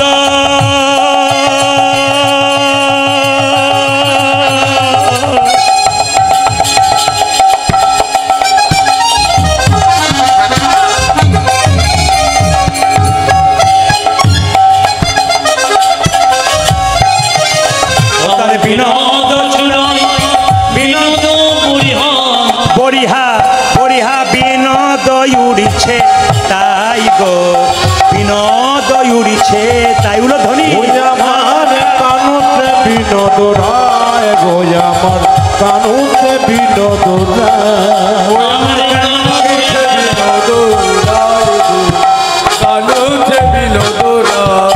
ও মা, বিনোদ ললাটে বিনোদ তিলক, বিনোদ বিনোদ সাজে, আমার বিনোদ ললাটে বিনোদ তিলক, বিনোদ বিনোদ সাজে, বিনোদ ললাটে বিনোদ তিলক, বিনোদ বিনোদ সাজে গো, বিনোদ ললাটে বিনোদ তিলক, বাড়ান, বিনোদ বিনোদ সাজে, বিনোদয় ধরে বিনোদ মুরলী, বিনোদয় ধরে বিনোদ মুরলী, বিনোদয় ধরে বিনোদ মুরলী, বিনোদয় ধরে বিনোদ মুরলী, বিনোদ বিনোদ বাজে গো, বিনোদ মূলধ্বনি, আমার কানু সে বিনোদ রায় গো, কানু সে বিনোদ রায়, কানু সে বিনোদ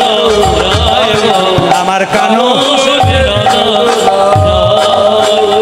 আপনার কারা কারা তিলক নেন প্রত্যেক দিন একটু হাত তুলুন তো, তিলক যারা নেন বাহ, খুশি।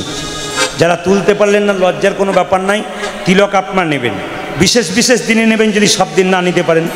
তবে আপনাদের এই এলাকাতে হয়, এটা হাওড়া জেলা পড়ছে নাকি? বেশ, আপনাদের হাওড়া জেলাতে হয় কিনা জানি না, আমাদের ওদিকে কোনো মেয়ে যদি তিলক আর মালা নেয় তার অবস্থা খুব খারাপ হয়।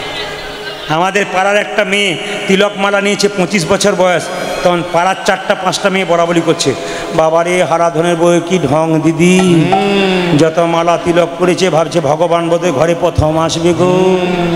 না না, এগুলো হাসির ব্যাপার না, এগুলো লজ্জার ব্যাপার, হিন্দুদের লজ্জার ব্যাপার, এগুলো সনাতন ধর্মের মানুষের লজ্জার ব্যাপার। আপনি নিতে পারবেন না, নেবেন না, কিন্তু যে নেবে তাকে উৎসাহিত করবেন, তাকে বাধা দেবেন না। বাধা দিলে আপনি আরও পাপের ভাগী হচ্ছেন। আর যদি বলেন দিদি আমি করতে পারি নাই, তুমি করো, তোমার দেখে যদি কোনোদিন করতে পারি, এই মান্যতা থাকলে আপনার সংসার আশীর্বাদ হবে, একদিন আপনি করতে পারবেন। অন্যান্য ধর্মের মানুষ পেরিয়ে গেলে রাস্তা দিয়ে, তারা ধর্মের মানুষকে দেখবেন সম্মান দেয়, আর আমাদের সাধুগুরু বৈষ্ণব রাস্তা দিয়ে পেরিয়ে গেলে ঝোলা টেনে দেয়, শিখি ধরে টেনে দেয়। এর চাইতে লজ্জার কোথায়? সনাতন ধর্ম টিকবে কি করে? মায়েরা লক্ষ্য করুন, দেখবেন হিন্দু সনাতন ধর্মের কিছু মানুষ আছে, দেখবেন যেখানে মন্দির, মদের বোতলটা দেখবেন মন্দিরের পেছনেই পড়ে থাকে। লজ্জার ব্যাপার, আমরা কোন জায়গায় পৌঁছাচ্ছি? আপনাদের কাছে একটা বার্তা রইল, যে যেখানে বসে আছেন মন দিয়ে শুনুন। আগামী দুর্গাপূজা আসছে না? জোরে বলবেন হ্যাঁ না না। এই দুর্গাপুজোতে আপনাদের কাছে একটা বার্তা আছে, ইউটিউবের মাধ্যমে সবাই শুনবে, মন দিয়ে শুনুন। মায়েরা, দাদা ভাইয়েরা, মাথায় রাখবেন, মন্দিরে কোনো মা অশ্লীল পোশাক পরে যাবেন না। মন্দিরে কোনো মা তার মেয়েকে নিয়ে অশ্লীল পোশাক পরে যাবেন না। কারণ মা দুর্গা যে পোশাক পরেছে, আপনি যে অশ্লীল পোশাক পরেছেন, আপনি মাকে সম্মান জানাতে যাচ্ছেন না মাকে অপমান করছেন? ভালো করে বুঝবার চেষ্টা করবেন। মা কি কাপড় পরে এসেছে আর তুমি কি করছো? নতুন কাপড় পরবে, নতুন ডিজাইনের পরবে, কিন্তু এমন কিছু অশ্লীল কাপড় পরবে না, এমন কিছু অশ্লীল জামা কাপড় পরবে না যার জন্যে কামাতুর ব্যক্তি আপনার দিকে লোভের চোখ দিয়ে আপনি তার কামনার বলি না হয়ে যান। এতে সমাজ নষ্ট হবে, সংসার নষ্ট হবে, আপনি অশান্তিতে ভুগবেন। তার চাইতে আপনার জন্য যদি আরও 5টা ছেলে মেয়ে দেখে ভাবে এরকম পোশাক আমাদেরও পরা দরকার, আপনি সমাজটাকে নষ্ট করছেন, আপনি পাপের ভাগী হচ্ছেন। এই পোশাক আপনারা বর্জন করবেন, বারবার নিবেদন রইল। 2, মনে রাখবেন, মন্দিরে যেমন ধূপের সেন্ট দিয়ে দেয়, মন্দিরে ঢুকলে মনে হয় কি প্যান্ডেলের ভেতরে ঢুকলে মা এসেছেন, কি আনন্দ, সেরকম বক্সটা এমনভাবে কমিটির ছেলেরা বাজাবে। আমার নিবেদন রইল, গানগুলো যেন এমন না হয় যে গান শুনে ছোট ছোট বাচ্চারা কোমর দোলায়, ওই গান বাজাবেন না। এমন গান বাজাবেন যে গান বাজালে মন্দিরে ঢুকলে মনে হয় আমার যেমন সেন্টের দ্বারা নাক ঘ্রাণ পেয়ে আনন্দে মাতোয়ারা হয়ে যায়, এমন গান বাজাবেন মন্দিরে কান যেন শুনে শান্তি পায়। এমন জোরে ডিজে বাজাবেন না যার জন্য বয়স্ক বাবারা, বয়স্ক মায়েরা ওখানে যেন দাঁড়াতে না পারে, এই করবেন না। যাদের হার্টের প্রবলেম আছে তাদের কষ্ট হতে পারে, ওই জন্য সাউন্ড সিস্টেম নিয়মের মধ্যে রেখে এত সুন্দর পরিবেশ তৈরি করবেন যেন হিন্দু সনাতন ধর্ম বেঁচে আছে, মায়ে শেষে আনন্দ করে এটা যেন বুঝতে পারে। আমাদের সবচাইতে লজ্জার ব্যাপার, একদিকে মাকে আমরা কি করি, একদিকে মাকে সম্মান দিয়ে একদিকে অপমান করি। কীরকম? এখন নানা রকম থিম বেরিয়েছে। আমি গত কয়েক বছর আগে দুর্গাপুজোর সময় একটা মন্দিরের পাশ দিয়ে যাচ্ছি, অবাক হয়ে যাবেন, বিরাট বড় প্যান্ডেল, ভেতরে মা সুন্দর দেখতে মাকে তৈরি করেছে, আর প্যান্ডেলের বাইরে একটা স্কুটারের ওপরে শিব স্কুটি চালাচ্ছে আর দুর্গা তার পেছনে হাত দিয়ে বসে আছে। একজন অন্য ধর্মের মানুষ আমাকে বলে উঠল, আপনি তো খুব ধর্ম শিক্ষা দিন, বলুন আপনার ধর্মের লোকগুলো কি করছে? একদিকে মাকে পুজো করে সম্মান দিচ্ছে, আর মাকে স্কুটিতে চাপিয়ে, বাবাকে স্কুটিতে চাপিয়ে আপনার ধর্মকে অপমান করছে। আপনি দেখতে পাচ্ছেন না? সত্যি তো তাই। অন্য ধর্মের মানুষ যেন আঙুল তুলে বলতে না পারে যে আপনার ধর্ম নিয়ে ছিনিখিনি করছেন, ছেলে খেলা করছেন। এমন কাজ আপনারা করবেন না। ধর্মকে ধর্মের জায়গায় রাখুন।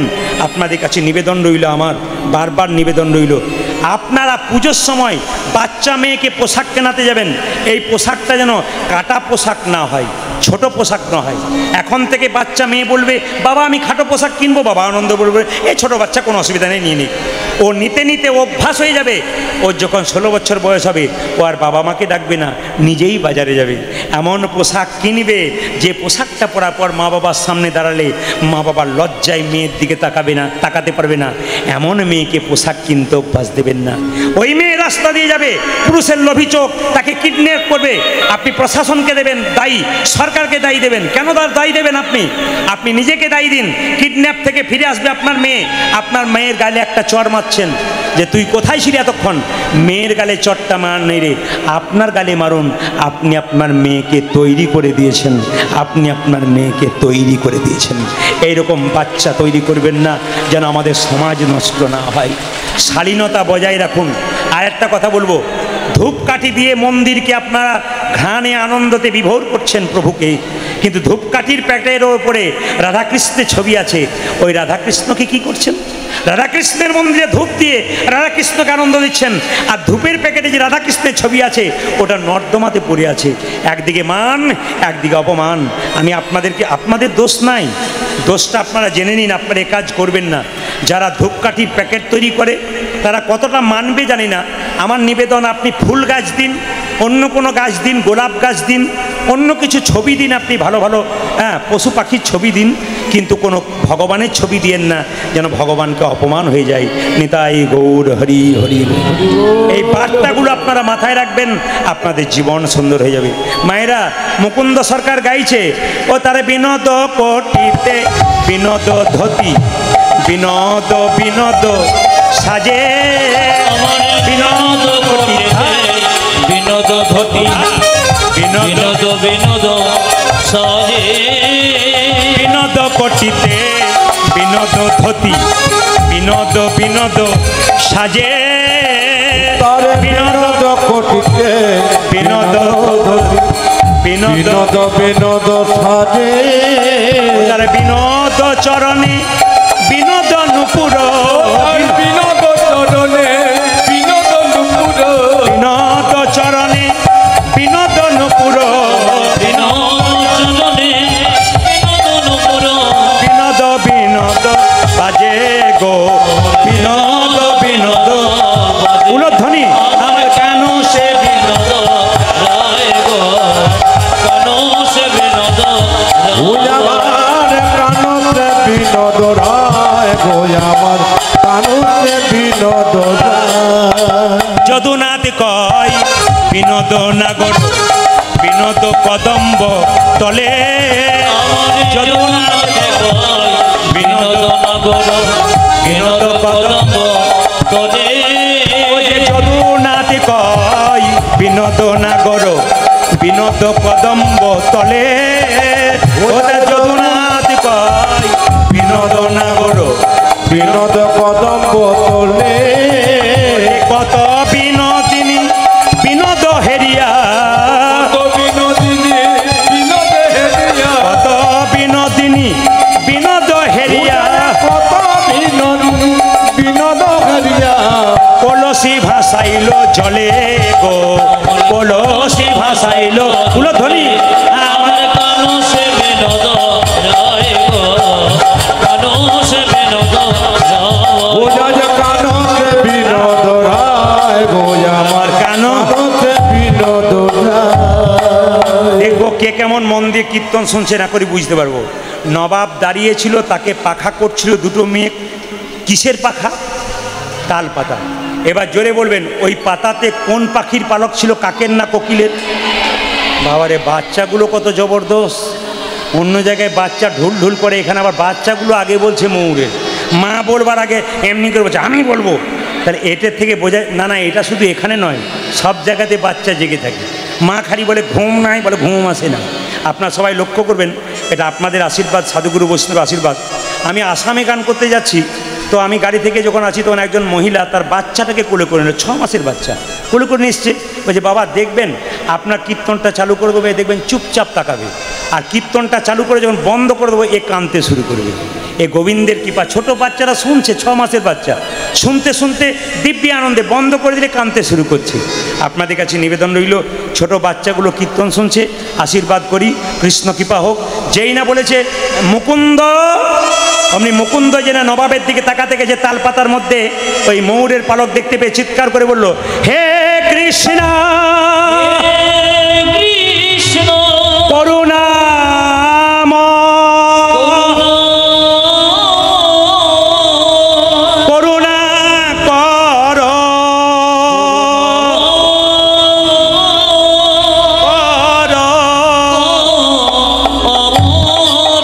মায়েরা। যেই না তাকিয়েছে অমনি অজ্ঞান হয়ে গেছে। নবাব বললো, কে আছিস, একটু জল নিয়ে আয় তো। মুকুন্দের মাথাতে দিয়েছে, মুকুন্দ জেগে গেছে। মুকুন্দ, তোমার কি হয়েছিল, তুমি আমার দিকে তাকালে অজ্ঞান হয়ে গেলে? মুকুন্দ মনে মনে ভাবছে, তুমি মুসলমান, আমি হিন্দু, কৃষ্ণ অনুরাগের কথা কেমন করে জানবে? জীবনে আগে কোনোদিন মিথ্যা কথা বলিনি, আজকে বলবো। জানো নবাব, আমি সবার চিকিৎসা করে, আমার একটা রোগ আছে, মৃগী রোগ। মুকুন্দ নবাব বলল, তুমি হয়তো জানো না, আমার রাজ্যে একটা নিয়ম আছে, এখানে কেউ মিথ্যা কথা বলে তার জিভটা ছিঁড়ে দিই। তবে তুমি যেহেতু আমার পেটের রোগ ভালো করেছো, আমি কিচ্ছু করবো না। তোমার যদি মৃগী রোগ থাকবে, তুমি যখন অজ্ঞান হয়ে গেছিলে কৃষ্ণ বলে কাঁদছিলে কেন? তোমার যদি মৃগী রোগ থাকবে, তুমি যখন অজ্ঞান হয়ে গেছিলে তোমার চোখ দিয়ে জল পড়ছিল কেন? মুকুন্দ বলে, নবাব আমার অপরাধ হয়ে গেছে। নবাব বলছে, অপরাধ তোমার হয়নি, আমার হয়েছে। তোমার মতো কৃষ্ণ ভক্তকে আমার কেনা গোলাম মনে করে আমি বড় ভুল করেছি। ওগো মুকুন্দ, যাও, গোটা শ্রীখণ্ডরা তোমার নামে লিখে দিলাম। আমার যদি কোনোদিন পেটে ব্যথা হয়, অসুস্থ থাকি, তুমি আমায় দেখে যেও। গোটা শ্রীখণ্ডরা তোমার নামে লিখে দিলাম, তোমার কোনো অভাব থাকবে না। ঈশ্বর যা করে তা, যেটা বলুন, মঙ্গলের জন্যে করে। মুকুন্দ সরকার গাইতে গাইতে আসছে, যশোদার দুলাল গাইতে গাইতে আসছে। ভগবানের কি লীলা, তার স্ত্রীর কাছে আসছে, যশোদার দুলাল যশোদার দোলাল বজের রাখাল বৃন্দাবন মান হারিয়া। যশোদার দোলাল রজের রাখাল বৃন্দাবন হারি। যশোদার দুলাল বজের রাখাল বৃন্দাবন মন হারি। ও তুমি যশোদার দলাল রজের রাখাল বৃন্দাবন ধন হারে।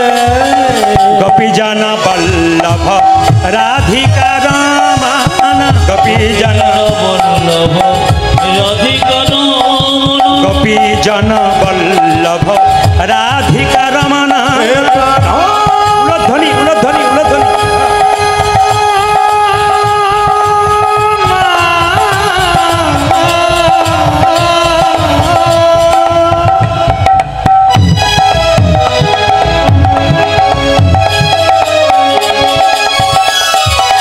উলধ্বনি।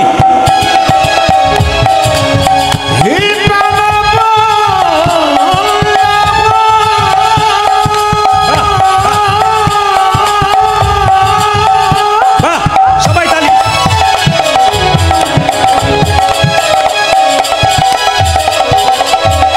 আহা।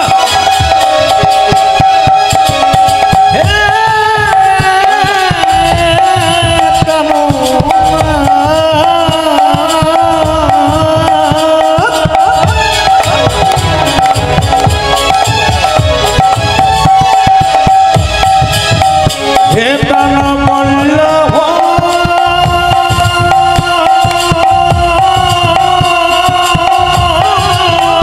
সবাই উলধ্বনি।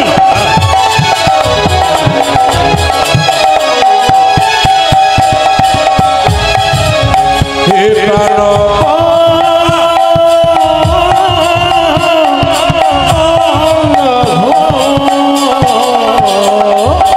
গোপীজন বল্লভ রাধিকা রাম, গোপীজন রাধিকার চিত্ত বিত্ত মনোহারি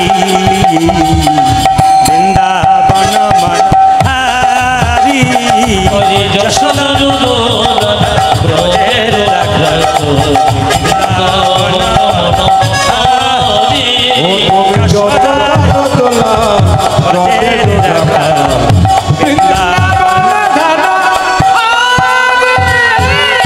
দেখা দাও দেখো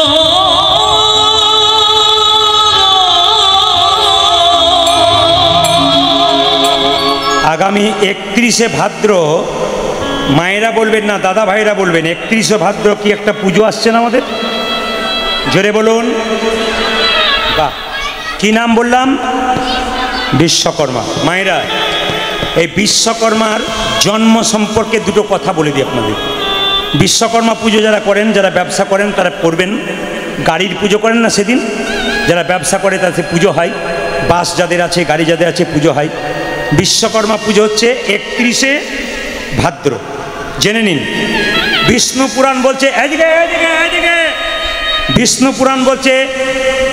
বিষ্ণু পুরাণ বলছে বিশ্বকর্মার বাবার নাম হচ্ছে প্রভাস, আর মায়ের নাম যোগসিদ্ধা।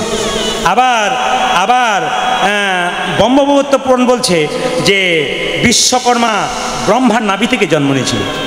আসলে পৃথিবী যখন সৃষ্টি হয়েছিল, সৃষ্টি হওয়ার পর পৃথিবীকে সুন্দর করে সাজিয়েছিল বিশ্বকর্মা। ওই জন্য বিশ্বকর্মাকে শিল্পের দেবতা বলা হয়, শিল্পের দেবতা। মায়েরা দেখবেন দ্বারকা যেখানে কৃষ্ণ থাকে, ওই দ্বারকাপুরীটা সাজিয়েছিল কে? জোরে বলুন, বিশ্বকর্মা। রাবণের লঙ্কাপুরী সাজিয়েছিল কে? জোরে বলবেন, বিশ্বকর্মা। আচ্ছা, ইন্দ্রের স্বর্গপুরী কে সাজিয়েছিল? শিবের হাতে ত্রিশূল কে সাজিয়েছিল? আচ্ছা, পরশুরামের হাতে কুঠার কে দিয়েছিল? আচ্ছা, মা দুর্গা একটা বর্ষা হাতে ছিল, মারণাস্ত্র ছিল, এগুলো তৈরি করেছিল কে? বিশ্বকর্মা। বিশ্বকর্মার সঙ্গে বিয়ে হয়েছিল কার? ভক্ত প্রহ্লাদের মেয়ে বিরোচনার। এই বিরোচনার ভক্ত প্রহ্লাদের একটা সন্তান হয়েছিল। বিরোচনা বিশ্বকর্মা একটা সন্তান হয়েছিল, এই সন্তানের নাম ময়দানব। দেবতাদের শিল্পী ছিল কে? না, বিশ্বকর্মা। আর ওষুধদের শিল্পী ছিল কে? যেটা বলুন, ময়দানব। আপনাদের কাছে বলে রাখি, যারা বিশ্বকর্মা পুজো দেখেছেন, বিশ্বকর্মা কটা হাত? জোরে বলুন, 4টে হাত। 4টে হাতে কি থাকে? একটা হাতে ছিনি, একটা হাতে হাতুড়ি, একটা হাতে কুঠার, একটা হাতে ওজনদারি। আচ্ছা বলুন তো, ওজনদারি কেন থাকে? এই ওজনদারিটা একটা তত্ত্ব আছে, সবাই শুনে নিন। বিশ্বকর্মা পুজো যারা করবেন তারা শুনে নিন। বিশ্বকর্মা পুজো যে ওজনদারিটা দেখতে পাচ্ছেন, যে কাঁটাটা, ওই কাঁটাটা কি? আর দাড়ি পাল্লার দুটো পাল্লা, ওটা কি? এই আমাদের জীবনের কাঁটা। বলো, ওই কাঁটা যেমন সমান থাকবে, এক বিন্দুতে থাকবে, আমাদের জীবনের কাঁটাটা ঈশ্বরের চরণে থাকবে, আধ্যাত্মিক বিন্দুতে থাকবে। ও মায়েরা, দুটো দাঁড়িপাল্লা কি? একদিকে জ্ঞান, একদিকে কর্ম। আপনার শুনে নিন, জ্ঞান যদি বেশি হয়ে যায় বাড়িতে অভাব হয়ে যাবে। একটা লোক সবসময় বই পড়বে, কীর্তন শুনবে, ও সংসারে কাজ করবে না, অভাব হয়ে যাবে। আর যদি কোনো লোক খালি সংসারে ঘানি টেনেই গেল, হরিনাম শুনলো না, ভাগবত পড়লো না, ভাগবত কথা শুনলো না, ওর কিন্তু জ্ঞান হবে না। ওই জন্য জ্ঞানের পাল্লাও সমান রাখতে হবে, আর কর্মের পাল্লাও সমান রাখতে হবে। হাতির ওপরে বিশ্বকর্মা পুজো কোথায় হয়েছিল প্রথম জানেন? কলকাতায়। কলকাতায় কর্ম সম্প্রদায় একজন স্রষ্টা, তার নাম হচ্ছে হরসিত বাবু। তিনি কিন্তু প্রথম, হরসিত রায় মনে হয় সম্ভবত, তিনি কি করেছিলেন না, প্রথম বিশ্বকর্মাকে হাতির উপরে রেখে পুজো করেছিলেন এই কলকাতায়। আপনাদের কাছে নিবেদন রইল, বিশ্বকর্মা পুজোর দিনে আপনারা যাদের বাড়িতে যানবাহন আছে, যাদের ব্যবসা আছে, ভক্তি ভরে বিশ্বকর্মাকে আপনারা শ্রদ্ধা করুন, ভক্তি করুন, আপনার জীবন সুন্দর হবে। জোরে বলুন, বাবা বিশ্বকর্মা কি, বাবা বিশ্বকর্মা কি। কিন্তু এদিকে একটা গন্ডগোল হয়ে গেল। মুকুন্দ সরকার বাড়ি ফিরে এলো, তার স্ত্রী চিৎকার করে বলল, কি গো, এ কি আমার হলো গো? স্বামী কি আমার হলো গো? কি হয়েছে? কি হয়েছে তোমার? যেদিন থেকে তুমি আমায় ছেড়ে গেছো, নবাবের বাড়ি, চোখে ভালো দেখতে পাই না, খাবার সময় জিভটা জ্বালা করে, পা হাত জ্বালা করে, চোখ জ্বালা করে, কেন আমার এমন হয়? স্বামী দেখো। আসলে তা নয়, মুকুন্দ সরকার চিকিৎসা করতে তো অহংকার হয়ে গেল। মায়েরা জেনে নিন, যে কোনো কর্ম করতে করতে কারো ভেতরে অহংকার হলে ভগবান তার পতন ঘটায়। মুকুন্দ সরকার স্ত্রীর এমন শরীরে রোগ দিয়ে দিল, মুকুন্দ সরকার ধরতে পারলো না। দেখি দেখি তোমার কি হয়েছে, জিভটা দেখি। স্বামী, এই দেখো জিভটা দেখো, দেখি চোখটা দেখি, এই দেখো চোখটা দেখো, দেখি তোমার হাত দেখি, হাত দেখো, দেখি তোমার পায়ের তল দেখি। আমি সারা বাংলা চিকিৎসা করে আমার স্ত্রী রোগ ধরতে পারলাম না। মহাপ্রভু মনে মনে ভাবলো, মুকুন্দ, আমার আশীর্বাদে তুমি চিকিৎসা পেলে, আর তোমার অহংকার হয়ে গেল, এই দেখো তুমি শিক্ষা পেয়ে গেলে। রাত্রিবেলায় মুকুন্দ সরকার মহাপ্রভু মন্দিরে বলল, তুমি বলে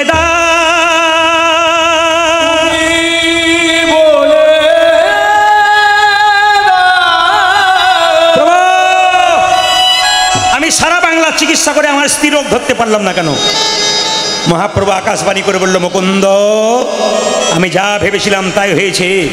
সারা বাংলা চিকিৎসা করতে করতে তোমার ভেতরে অহংকার হয়ে গেছে। মুকুন্দ সরকার বলল, আমার অহংকারে পতন ঘটাও প্রভু। মহাপ্রভু চিবানো পান দিয়ে বলল, এই চিবানো পানটা তুমি নিয়ে যাও, তোমার স্ত্রীকে দিয়ে দাও, দেখবে নতুন রোগ তো ভালো হবে, নতুন লক্ষণ প্রকাশ পাবে, তোমার স্ত্রীর গর্ভে সন্তান আসবে, আর সেই সন্তানের নাম হবে ভক্ত রঘুনন্দন। মায়েরা, রঘুনন্দনের জন্ম হবে চিবানো পান থেকে। আচ্ছা, আস্তে আস্তে আপনারা এখানে যারা কীর্তন শুনছেন সাহস করে বলবেন, কারা কারা পান খান? হাত তুলুন তো। পান পান ভয়ে তুলবেন না, হ্যাঁ সাহস করে তুলবেন। পান কারা কারা খান? বেশ, হাত নামান। আচ্ছা, এইবার কিন্তু বলে রাখি, আপনারা কত কীর্তন শোনেন আর আপনার বাচ্চা কত বোঝে শুনে রাখুন। আপনি টিভিতে এমন সিরিয়াল দেখবেন না যেন আপনার বাচ্চাকে কোলে নিয়ে, অশ্লীল সিরিয়াল দেখবেন না। আপনাদের কাছে বলে দিই, দেখুন বাচ্চারা কত আপনাদের সামনে রিয়াক্ট করে, আপনাদের আগে দেখবেন, প্রমাণ দেখবেন। আপনারা কেউ বলবেন না, আপনারা সবাই জানেন। কয়েকটা বাচ্চাকে প্রশ্ন করো, দুটো বাচ্চা, ওখানে 3-4টা বাচ্চা বসে আছে, এখানে দুটো বাচ্চা বসে আছে, 3-4টে। আচ্ছা, বাচ্চাগুলোর কাছে আমার প্রশ্ন, আচ্ছা বলতো তোরা, বিয়ের সময় দেখবি ছেলে যখন বিয়ে করতে যায় তখন মেয়ের চোখে একটা কি ঢাকা থাকে? দেখেছেন কেমন পার্টি তৈরি হয়ে বসে আছে? মানে আপনারা ভাবেন, লক্ষ্য করেন না, কত লক্ষ্য বুঝতে পারছেন? কি সুন্দর বলছে। একজন তো দাঁড়াতে গেছিল, পান পাতা বলি, এ শুধু আপনাদের আসরে সব আসরে। আচ্ছা মায়েরা, কেউ বলতে পারবেন যাদের বিয়ে হয়েছে পান ঢাকা দেওয়া হয় কেন? বলে বিয়ে হয়ে গেল কি করে জানবো পান ঢাকা দেওয়া হয়? অত যদি জানতাম তাহলে আপনাকে ডাকতাম কেন? মায়েরা পান ঢাকা দেন কেন বলুন তো? আসলে মেয়েটি পান ঢাকা দেয় কেন? পান হলো যোগমায়া, মানে মেয়েটি পানটা সরিয়ে স্বামীর মুখ দেখবে আর মায়ার যোগ হবে। এই কথাটি একটি আসরে বসেছি, বলেছি, এক কাকাবাবুর বাড়িতে বাসা। উনি বলছে, বাবা প্রদীপ, তুমি যে বললে পান ঢাকা দিলে মায়া হয়, আমার 3টে বউ 3টে ছেলে মায়ায় নাই খালি ঝগড়া করে করে বেড়াচ্ছে। বললাম, কি করে মায়া থাকবে কাকাবাবু? পান ঢাকা দেবার আগে কতবার রাস্তাতে দেখা হয়ে যাচ্ছে, ওই জন্যে আর মায়া নাই। না না, পানের জন্ম কোথা থেকে শুনলে চমকে যাবেন। অমৃতের সন্তান পান। যখন সমুদ্র থেকে অমৃত উঠেছিল, স্বর্গ দেবতা এবং অসুরদের মধ্যে অমৃত নিয়ে মারামারি হচ্ছিল, 1 ফোঁটা অমৃত মাটিতে পড়েছিল, তার থেকে পান গাছের সৃষ্টি হয়েছে। শুধু পান যদি কেউ খায় শরীরে অমৃতের মতো কাজ হয়। আর পানের সঙ্গে যখন মশলা খাবেন আপনি তখন নিতাই হরিবর হয়ে যাবেন। পান খেতে খেতে, মশলা নানা রকম রঙিন জিনিস খেতে খেতে আপনার দাঁতগুলো কেমন হয় বলুন তো? তরমুজের বীজ দেখেছেন? ওই রকম হয়ে যাবে আর কি। দাঁত ভালো রাখুন, কৃষ্ণ ভজন করুন, জোরে বলুন রাধা রানী কি, শ্যাম সুন্দর কি, মদন মোহন কি। মায়েরা, যেই না চিবানো পানটা দিয়েছে গর্ভে সন্তান এসেছে। আর যেই না গর্ভে সন্তান এসেছে, মেয়েটি 3টে কাজ করলো। প্রত্যেক দিন স্নান করে এসে মন্দিরে প্রণাম করলো। যে মেয়েদের পেটে আগামীতে বাচ্চা থাকবে, যে মায়েদের বাচ্চা হয় নাই হবে, যারা মা হবেন তাদের জন্য বলে রাখি, পেটে বাচ্চা থাকলে অনুকূল ঠাকুর বললেন 3টে নিয়ম পালন করো। প্রথম নিয়ম কি? পেটে বাচ্চা থাকলে প্রত্যেকদিন স্নান করে মন্দিরে প্রণাম করো, শ্রীমদ্ ভাগবত গীতা পড়ো, যদি পড়তে না পারো মাথায় ঠেকাও। আর কি করবে? তুলসী গাছে জল দিয়ে 3 বার ঘোরো। আর একটা করবে কি, বাড়িতে মহাপুরুষের ছবি থাকলে মহাপুরুষকে একবার দর্শন করে প্রণাম করো। যত মহাপুরুষ দেখবে আপনার সন্তানের উপর মহাপুরুষের কর্ম বর্তাবে। ওই জন্য মা হওয়া এত সহজ নয়। মা তো সবাই হয়, কিন্তু মায়ের মতো মা কজন হয়? ঈশ্বরচন্দ্র বিদ্যাসাগরের মতো মার কই? বঙ্কিমচন্দ্রের মার কই? আচ্ছা রবীন্দ্রনাথ ঠাকুরের মতো মা কই? ঠাকুরের মা যে মা ছিলেন সেরকম মা কই? আর তো মা হচ্ছে না। বিবেকানন্দের মা কেন হচ্ছে না? আসলে তা নয়, উড়োজাহাজ সব জায়গায় ওড়ে, নামে কোথায়? প্ল্যাটফর্মে, মানে ওই জায়গাটা কি বলে? এয়ারপোর্টে। এই জন্য আপনাদের কাছে নিবেদন রয়েছে, মহাপুরুষের আত্মা চারিদিকে ঘুরে বেড়াচ্ছে, আপনাদের এখানে আসতে পারছে না কেন? আপনাদের প্ল্যাটফর্মটা ঠিক তৈরি করতে পারছেন না বলে আসতে পারছে না। প্ল্যাটফর্ম ঠিক করুন, আপনার বাচ্চা আসবে। এখনকার মেয়েদের পেটে বাচ্চা থাকলে দেখবেন ডাক্তারবাবু একটা নিয়ম আছে, কি বলুন তো? ডাক্তার বলবে, বস বাবারে, যদু আর মধুরে, বস বস, দারুণ তো তোদের চেহারা। এরকম দুটো আসতে, পরশু তারিখ এক জায়গায় গান গাইছিল, এরকম দুটো ছেলে বসে আছে সামনে। জিজ্ঞেস করলাম কি নাম রে? বলছে আমার নাম আপেল, ওর নাম আঙ্গুর। বললাম তোর বাবাকার বাজারে যাবার দরকার হবে না। জোরে বলুন, রাধা রানী কি, শ্যাম সুন্দর কি, মদন মোহন কি। কিছু মনে করবেন না, ডাক্তার দেখাতে গেলে উনি বলবেন মাসে মাসে বা 2 মাস পর পর এসো, আর ঘাড়ে বালিশ আর পায়ে বালিশ দিয়ে শুয়ে থাকবে। সময় কাটাবো কি করে? Screen touch mobile. মেয়েরা স্ক্রিন টাচ মোবাইল দেখে, আর ছেলে জন্ম নেবার পরে মা বলে, বাবা রে কী ছেলের জন্ম দিলাম দাদা, খালি এদিক ওদিক তাকাচ্ছে, কি যেন খুঁজে বেড়াচ্ছে। কিছু খোঁজে না, স্ক্রিন টাচ মোবাইল খুঁজে খুঁজে বেড়াচ্ছে। আপনি যেমন বাচ্চা জন্ম যেমন করবেন আপনার বাচ্চা সেরকম হবে, যেমন কর্ম করবেন পেটে বাচ্চা থাকলেন সেরকম বাচ্চা হবে। জন্ম নিচ্ছে, মাথায় কাপড় নিন, রঘুনন্দন জন্ম নিচ্ছে। কী বার? বৃহস্পতিবার। কি পুজোর দিনে? সরস্বতী পুজোর দিনে। সবাই মিলে ভক্তি ভরে বসুন, আপনার ছেলে সরস্বতীর কৃপা হবে। আয় হেন কালে জন্মিল শির রঘুনন্দন, কুলধ্বনি। কালে জন্মিল শির রঘুনন্দন, হেন কালে জন্মিল শির রঘুনন্দন, জন্ম নিল কুলধ্বনি। বাবা বাবা।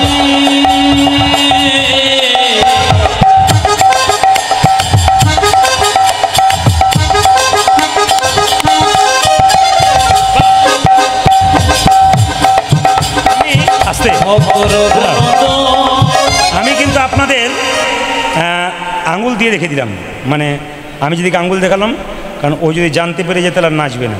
একবার ওদিকে তাকাবেন পেছন দিকে, আমি যদি আঙুল দেখাচ্ছি দেখুন। হেন কালে জন্মিল শির রঘুনন্দন, হেন কালে জন্মিল শির রঘুনন্দন, হেন কালে জন্মিল শির রঘুনন্দন।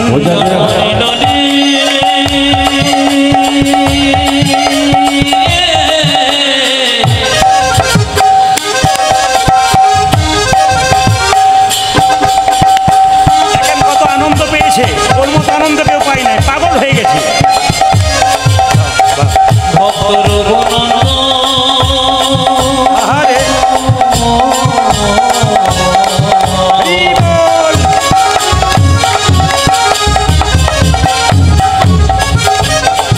হেন কালে উলধ্বনি।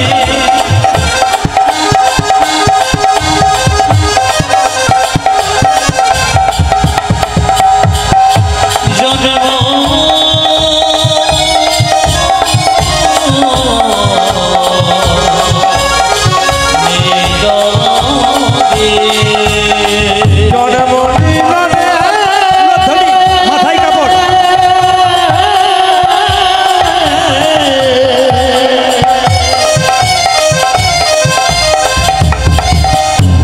আজ হেন কালে সবাই ভক্তি ভরে, সবাই মাথায় কাপড় নিয়ে ভক্তি ভরে, হৃদয় গৌর হরি বল।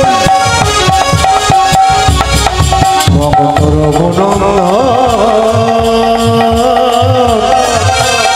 জন্ম নিল, জন্ম নিল, জন্ম নিল। হেন কালে হেন কালে জন্মিল শির রঘুনন্দন, হেন কালে জন্মিল শির রঘুনন্দন, ও যে মুকুন্দ দাসেরই তাহা আনন্দিত মন, মুকুন্দ দাসের তাহা আনন্দিত ও যে মুকুন্দ দাসেরই তাহা আনন্দিত মন। কবিরাজ, ও কবিরাজ, তুমি তো দিব্যি বসে আছো, তোমার ছেলে হয়েছে। সরস্বতী পুজোর দিনে আনন্দ ধরে না, আনন্দ ধরিল, আনন্দ ধরে না, মুকুন্দ দাসের মনে আনন্দ ধরে না। মুকুন্দ দাসের মনে পুত্র বদন হেরে, মুকুন্দ দাসের ও যে পুত্র বদন হেরে, মুকুন্দ দাসের পুত্র বদন হেরে, বদন হেরে, মুকুন্দ দাসের আনন্দিত, মুকুন্দ দাসের। আচ্ছা, বাচ্চা জন্ম নিলে আপনার মুখে কি দিন জোরে বলুন? নিম পাতা, নিম পাতা। আচ্ছা, একটা কথা বলি, আপনাদের বিশ্বাস আছে মধু দিলে বাচ্চা মিষ্টি কথা বলে, কিন্তু হ্যাঁ বলে। কোন সময় বলে? বাচ্চা জন্ম নেবার সময় দেখবেন কান্নাকাটি করে। যদি কোনো বাচ্চা জন্ম নিয়ে কান্নাকাটি না করে, ডাক্তারবাবু বলেন ওই বাচ্চাটা অসুস্থ। দেখবেন বাচ্চা কান্নাকাটি না করলে ডাক্তারবাবু থাপ্পড় মেরে মেরে কান্না করে, কেন? যাতে বাচ্চা সুস্থ না অসুস্থ প্রমাণ হয়। তো বাচ্চার কান্না বন্ধ হয়, বাচ্চা তখন মায়ের স্তনদুগ্ধ পান করতে পারে না, ওই জন্য মধু দিয়ে বাচ্চার কান্না বন্ধ করে। আসলে মধু মিষ্টি কথা জন্য নয়, তবে শাস্ত্র বলল মধু কখন দিলে মিষ্টি কথা বলবে। আগামীতে আপনাদের বাড়িতে যারা বাচ্চা আসবে, পেছনে যারা আছেন আগে যারা আছেন মন দিয়ে শুনুন, আপনার বাচ্চা মধুর মধুর কথা বলবে কখন? বলছে যখন দেখবেন আপনার বাচ্চার 1 মাস হয়ে যাবে, মানে আপনি অসহজ বাড়ি থেকে যাবেন, অসহজ বাড়ি থেকে স্নান করে আপনি মন্দিরে নিয়ে যাবেন, মধু দেবেন, বাচ্চা মিষ্টি কথা বলবে। অন্নপ্রাশনের সময় বাচ্চার মুখে একটু মধু দেবেন, তারপর প্রসাদ দেবেন, আপনার বাচ্চা মিষ্টি মিষ্টি কথা বলবে। এগুলো শাস্ত্র বলল, এগুলো করতে পারতে আপনার লাভ হবে। কিন্তু মধু যদি আপনার না থাকে তাহলে কি করবে? ও মুকুন্দ মধু এনে দাও। মুকুন্দ বলছে কি করে আনবো, সরস্বতী পুজোর দিন সব দোকান তো বন্ধ হয়ে গেছে। ওই তাহলে ওই মধু কিনতে না পারলে কি হবে? 2 কানে শোনাইল মধুর হরিনা, আজ দুই গানে শোনাইল মধুর হরিনাম। 2 কানে শোনাইল মধুর হরিনা, 2 কানে শোনাইল মধুর হরিনা, হরিনামে শোনালো, হরিনামে শোনালো, হরিনামে শোনালো, সংসারের কথা শোনার আগে হরিনামে শোনালো, হরির কথা শোনা নামে হরিনাম শোনা, সংসারের কথা শোনার আগে নামময় দেহ হলো, সারি কথা শোনার আগে, নামময় দেহ হলো, কথা শোনার আগে, নামময় দেহ হলো, সারি কথা শোনার আগে, সারি কথা শোনার আগে, হরিনামে শোনালো, দুই গানে শোনাইল মধুর হরিনাম। 2 কানে শোনাইল মধুর হরিনা। আচ্ছা মায়েরা, কি পুজোর দিনে জন্ম হলো ছেলেটা জোরে বলুন? সেদিন কি বার ছিল? আচ্ছা সরস্বতী পুজোর দিনে বাচ্চা জন্ম নিলে আমরা কি বলি? মা সরস্বতী, মাস্টার হোক, ইঞ্জিনিয়ার হোক, ডাক্তার হোক। ভক্ত বাবা কি বলল? আশীর্বাদে করো মা, আশীর্বাদে করো মা, আশীর্বাদে করো মা। চাকরির জন্য নয়, যেন ভাগবতে পড়তে পারে, আশীর্বাদে করো মা। ভাগবতে পড়তে পারে, আশীর্বাদে করো মা। ভাগবতে পড়তে পারে, আশীর্বাদে করো মা।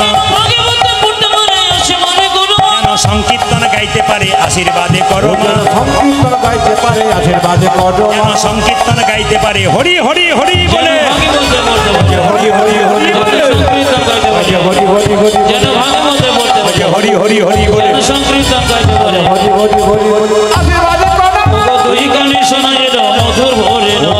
2 কানে শোনাইল মধুর হরিনা। ছেলের নাম রাখলো কি? রঘুনন্দন। আস্তে আস্তে আপনার একটু হাত তুলে দেখাবেন কাদের ছেলেদের নাম ভগবানের নামের সঙ্গে রেখেছেন, হাত তুলুন। এমন কোনো মা আছেন, বাবা আছেন যারা পরিবারে ছেলেকে ভগবানের নামের সঙ্গে রেখেছেন নাম? সব তো সিরিয়াল দেখে নাম রাখছি। এইদিকে দাঁড়ান দাঁড়ান দাঁড়ান, আপনাদের হাওড়া জেলার কথাই বলবো। আমি হাওড়া জেলাতে এক জায়গাতে গান করতে এসেছি, একটা বাড়িতে বাসা, এইদিকে এইদিকে তো 5টা ছেলে বাড়িতে খেলা করছে, এইরকম এইরকম এইরকম এইরকম, মানে প্রতি বছর একটা করে হয়েছে।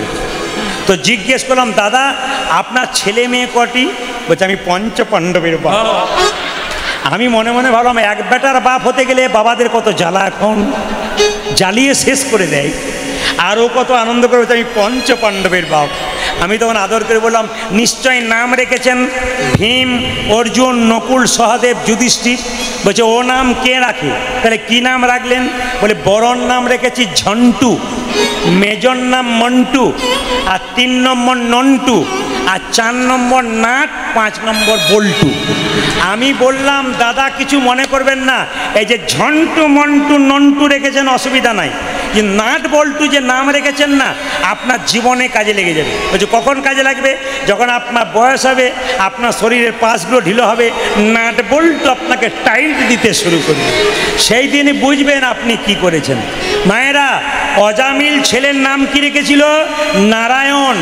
মৃত্যুর সময় অজামিল নারায়ণ বলতে বলতে স্বর্গে তার জায়গা হয়েছিল। ছেলের নাম ভগবানের সঙ্গে রাখলে কি হয়? আপনি কৃষ্ণ, বিষ্ণু, নারায়ণ ডাকলেন, ডাকতে ডাকতে 10 বার ডাকবেন, একবার গাল দেবেন ছেলেকে, 9 বার তো ভালোভাবে ডাকবেন। এই জন্য আপনার সংসারে থেকে কৃষ্ণ নাম হয়ে যাবে, ছেলের নাম ভগবানের নাম সঙ্গে নাম রাখবেন। ও মায়েরা, সবাই লক্ষ্য করুন, যে ছেলেটি জন্ম নিল উনি ভক্ত রঘুনন্দন। আসলে কে? কামদেব মদন হলো রঘুনন্দন। কামদেব মদন রঘুনন্দন হলো কেন? কামদেব মদনের 5টা বাণ, সবাইকে মারতে মারতে একবার কৃষ্ণকে মারলো। কৃষ্ণ বলল, কামদেব আমার দেওয়া বাণ তুই আমায় মারলি, আমি তোকে অভিশাপ দিলাম তোর মর্তকুলে জন্ম হোক। কামদেব বলল, অভিশাপ যখন দিলে মর্তকুলে জন্ম হোক, আশীর্বাদ দাও যেন তোমার চরণ লাভ করতে পারি। বা তুই তো খুব চালাক, তবে শোন, আগামী শ্রীখণ্ডে আমি গোপীনাথ রূপে যাব, তুই রঘুনন্দন রূপে যাবি, একদিন তোর হাতে আমি নারু প্রসাদ গ্রহণ করব। আহা ব্রজে রয়নঙ্গ ধরিয়া অঙ্গ, ব্রজে রয়নঙ্গ ধরিয়া অঙ্গ, গৌরে আওলা সঙ্গ গৌরে গৌর সঙ্গ গৌরে আওল গৌর সঙ্গ ভকতি ভূষণ ভকতবে ভকতি ভূষণ ভকতবে যে লীলায় মহিল আপনবে রাতুল চরণে সোনার পায় সোনার সোনার নপুর রাতুল পায় শেখরি শরণে লইনু তাই শেখরি শরণে নিলাম শরণে নিলাম যে রঘুনন্দনে শ্রীচরণে শরণে নিলাম যে রঘুনন্দনে শ্রীচরণে হরি হরি হরি বলে হরি হরি হরি বলে হরি হরি হরি বলে হরি হরি হরি বলে হরি হরি হরি বলে রঘুনন্দনের বয়স 5 বছর হলো কৃষ্ণ নাম করলো। আপনার সবাই হাত তুলে কৃষ্ণ নাম করুন, একসঙ্গে হাত তুলবেন। রঘুনন্দন কীর্তন গাইছে মায়েরা। কি গাইছে? কৃষ্ণ কেশব, হাত তুলবেন। কৃষ্ণ কেশব শোধা মাখা এই নাম, হরি নাম মধু মাখা এই নাম। উলধ্বনি কৃষ্ণ প্রেম সে সুধা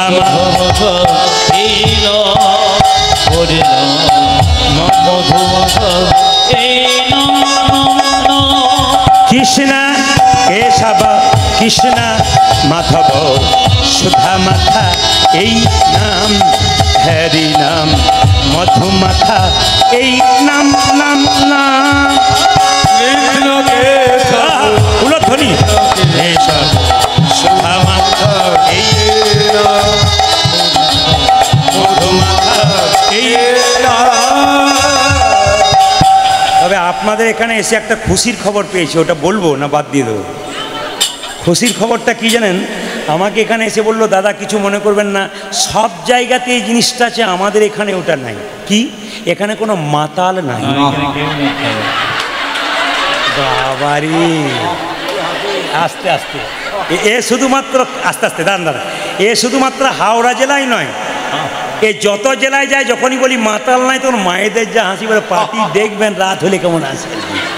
তবে শুনে রাখুন, কেউ সম্মান করুক আর না করুক, পেছনে যারা আছেন আগে যারা আছেন শুনে নিন, সবসময় ঘুরতে পারছি না শুনে নিন। মাতালকে কেউ সম্মান করুক আর না করুক, আমি কিন্তু করি বিশেষ বিশেষ কারণে। কেন বলুন তো? দেখবেন আলু পেঁয়াজের দাম বেড়েছে বলে রাস্তাতে ধর্মঘট চলছে, দাম কমাতে হবে কমাতে হবে। মদের দাম দিনের পর দিন বাড়ছে, কোনো মাতালের ধর্মঘট দেখতে পেয়েছেন? মাতাল যারা তারা বলছে যা বলেছেন না আমাদের হয়ে, আগামীবারে এলে বেতন আমি প্রথমেই দেবো, দুদিন খাবো না তবু আপনাকে আনি। তবে শেষেরটা যখন বলবো উনি তখন বলবেন আমি মদ খেয়ে পড়ে থাকবো তবু তোমাকে আনবো না। এই দিয়ে তাকান, আমি আগে বলি শুনে রাখুন। আর মাতালকে সম্মান দিই কেন? দেখবেন মায়েরা দুধ বিক্রি হয় রাস্তায়, দুধ নেবে কেউ দুধ নেবে গো, আমি জিজ্ঞেস শুনতে হবে, আমি জিজ্ঞেস, হ্যাঁ দুধ দুধ নেবে কত করে? 10 টাকা করে সের। 5 টাকা হবে না? এক গ্লাস জল পর্যন্ত 5 টাকায় পাবেন। মায়েরা দেখবেন দুধ বিক্রি হয় দরজায় দরজায়, আর মদ দেখবেন ঝোপে একটা টিম টিম করে আলো জ্বলছে, পাটি সুরসুর করে ঢুকছে আর বেরোচ্ছে। ও খরিদ্দার ডাক না, না আপনাদের এখানে ডাকতে হয় কিনা জানে, আমাদের দিকে ডাকতে হয় না। আবার লক্ষ্য করুন, মাতাল যারা হয় তারা দেখবেন ঝোপের দিনের রাতে ঝোপে যেতে পারছে না সাপের ভয়ে, গর্ত মুখ বাড়িয়ে বসে আছে। আর মাতাল মদ খেয়ে দিব্যি গর্ততে মুখ দিয়ে বসে আছে। আর সাপগুলো তার বাচ্চাকে নিয়ে মনে মনে ভাবছে তুমি মুখ সরালে বেরোবার ঢুকবো না আমি। মানে তাহলে মাতালকে পর্যন্ত সাপ ভয় পায়। এর জন্যে ধন্যবাদ জানাই। আর একটা কারণে মাতালকে ধন্যবাদ জানাই কেন বলুন তো? ভূমিকম্প হবার আগে দেখবেন পৃথিবীতে একটা প্রাণী সব চাইতে আগে জানতে পারে, কুকুর। আর ভূমিকম্প হয়ে গেলেও জানতে পারে না, তিনি হলেন মাতাল। ও জানতেই পারে না কি হয়ে গেল আর কি। ওর গাড়ি চেপে গেলেও বুঝতে পারবে না, চলে গেল। জোরে বলো রাধা রানী কি। তবে শুনে রাখুন, আমার দিকে তাকান, নেশা বর্জন করুন। আমাদের হিন্দু সনাতন ধর্মে এই যে বিড়ি খাওয়ার নেশা, এ ধূমপান কে শিখিয়েছে? ওলন্দাজরা ব্যবসা করতে শিখিয়েছে। কারা? ওলন্দাজরা শিখিয়েছে। একটু লক্ষ্য করুন, আমাদের 3 রকম 4 রকম নেশা আছে। 1 আঙ্গুলের, 2 আঙ্গুলের, 3 আঙ্গুলের, 4 আঙ্গুলের। দেখাবো না, বাদ দেবো, আমি না দেখিয়ে যাবই না। তাকান, প্রথম 1 আঙ্গুলের নেশা কোনটা?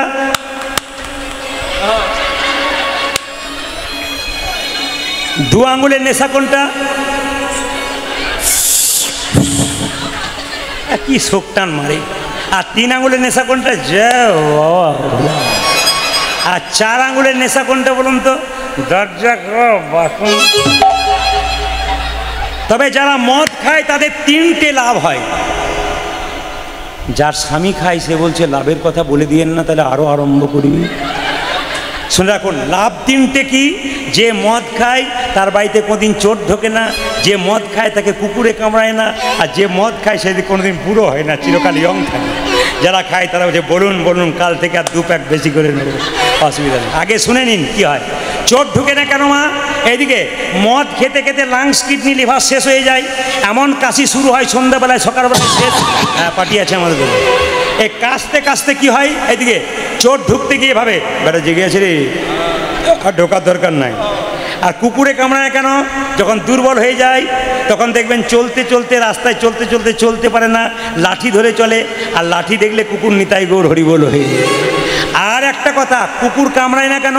একটা কারণ, যারা খুব মদ খায় তারা দেখবেন নর্দমার পাশে শুয়ে থাকে, আর কুকুরও নর্দমার পাশে শুয়ে থাকে, ভাবে আমার প্রতিবেশী বটে, কামড়ানোর দরকার, ওই জন্য কামড়ায় না। আর বুড়ো হবে না কেন?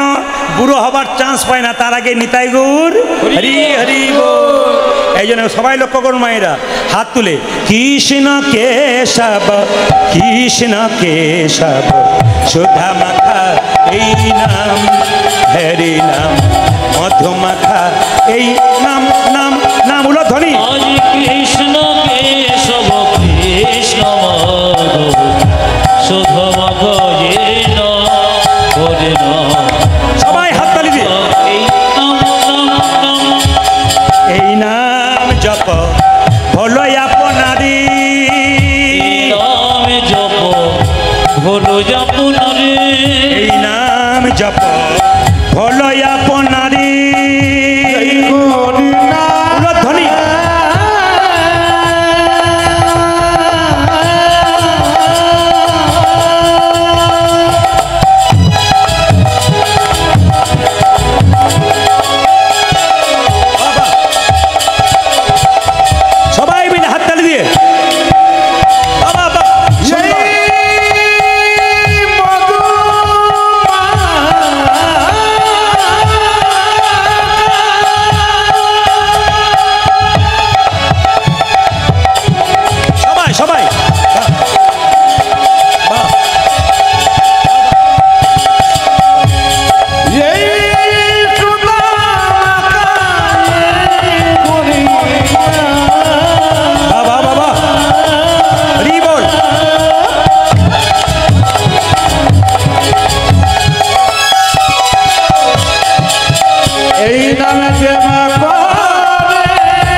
আপনারা যেভাবে ধৈর্য ধরে বসে আছেন তাতে আমি একটি সিদ্ধান্ত নিয়েছি, আমি 3টে পর্যন্ত কীর্তন করব। রাজি আছেন?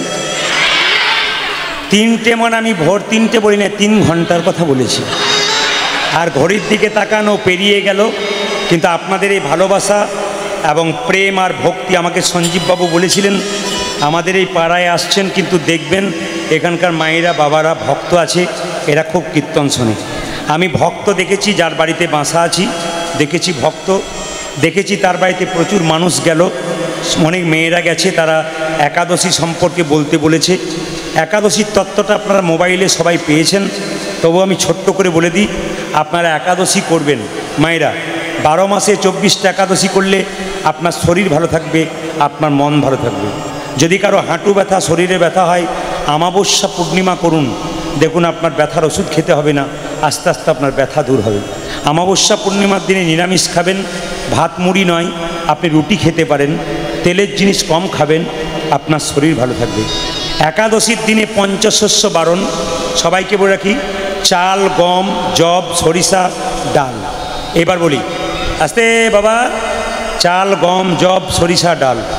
একাদশীর আগের দিনে মুখ ধুয়ে নেবেন, ধরুন কাল একাদশী, আজকে রাত্রে মুখ ধুয়ে নেবেন, কারণ পেস্টের মধ্যে লবণ থাকে, ওই লবণটা খেলে আপনার কি হবে, আপনার একাদশী ভঙ্গ হবে। জিভ ছুললে, জিভ কেটে গেলে একাদশী ভঙ্গ হয়ে যায়। ওই জন্য আগের দিনে জিভ ছুলবেন, পরের দিনে গরম জলে মুখটা ধুয়ে নেবেন, আপনি কৃষ্ণ ভজন করবেন। মায়েরা, একাদশীর দিনে যত কম খাবেন তত ভালো। আসলে কি, যারা কাজ করেন, ব্যবসা করেন, চাকরি করেন, সপ্তাহে একটা দিন ছুটি থাকে, যেমন একটা রেস্টের দরকার আছে। আমাদের এই যে বডি, এই বডিতে মাঝে মাঝে খাবারেরও রেস্টের দরকার আছে। আপনি যে কম খাবি, বেশি খাবি তো কম খা, একটা কথা আছে। আপনি প্রচুর খাবেন, কোনো নিয়ম মানবেন না, তাড়াতাড়ি যাবেন। আর আপনি যদি নিয়মে নিয়মে খাবেন, আপনি পরে যাবেন। ওই জন্য বেশি খাবি তো কম খা, আর কম খাবি তো বেশি খা। যদি শেষে আর খেতে পারবেন না, পেট ভারী হয়ে যাবে, লিভার গণ্ডগোল হয়ে যাবে। এই জন্য মাঝে মাঝে রেস্ট দিতে হয়। একাদশীর দিনে ভগবানকে প্রণাম করে একাদশী করবেন।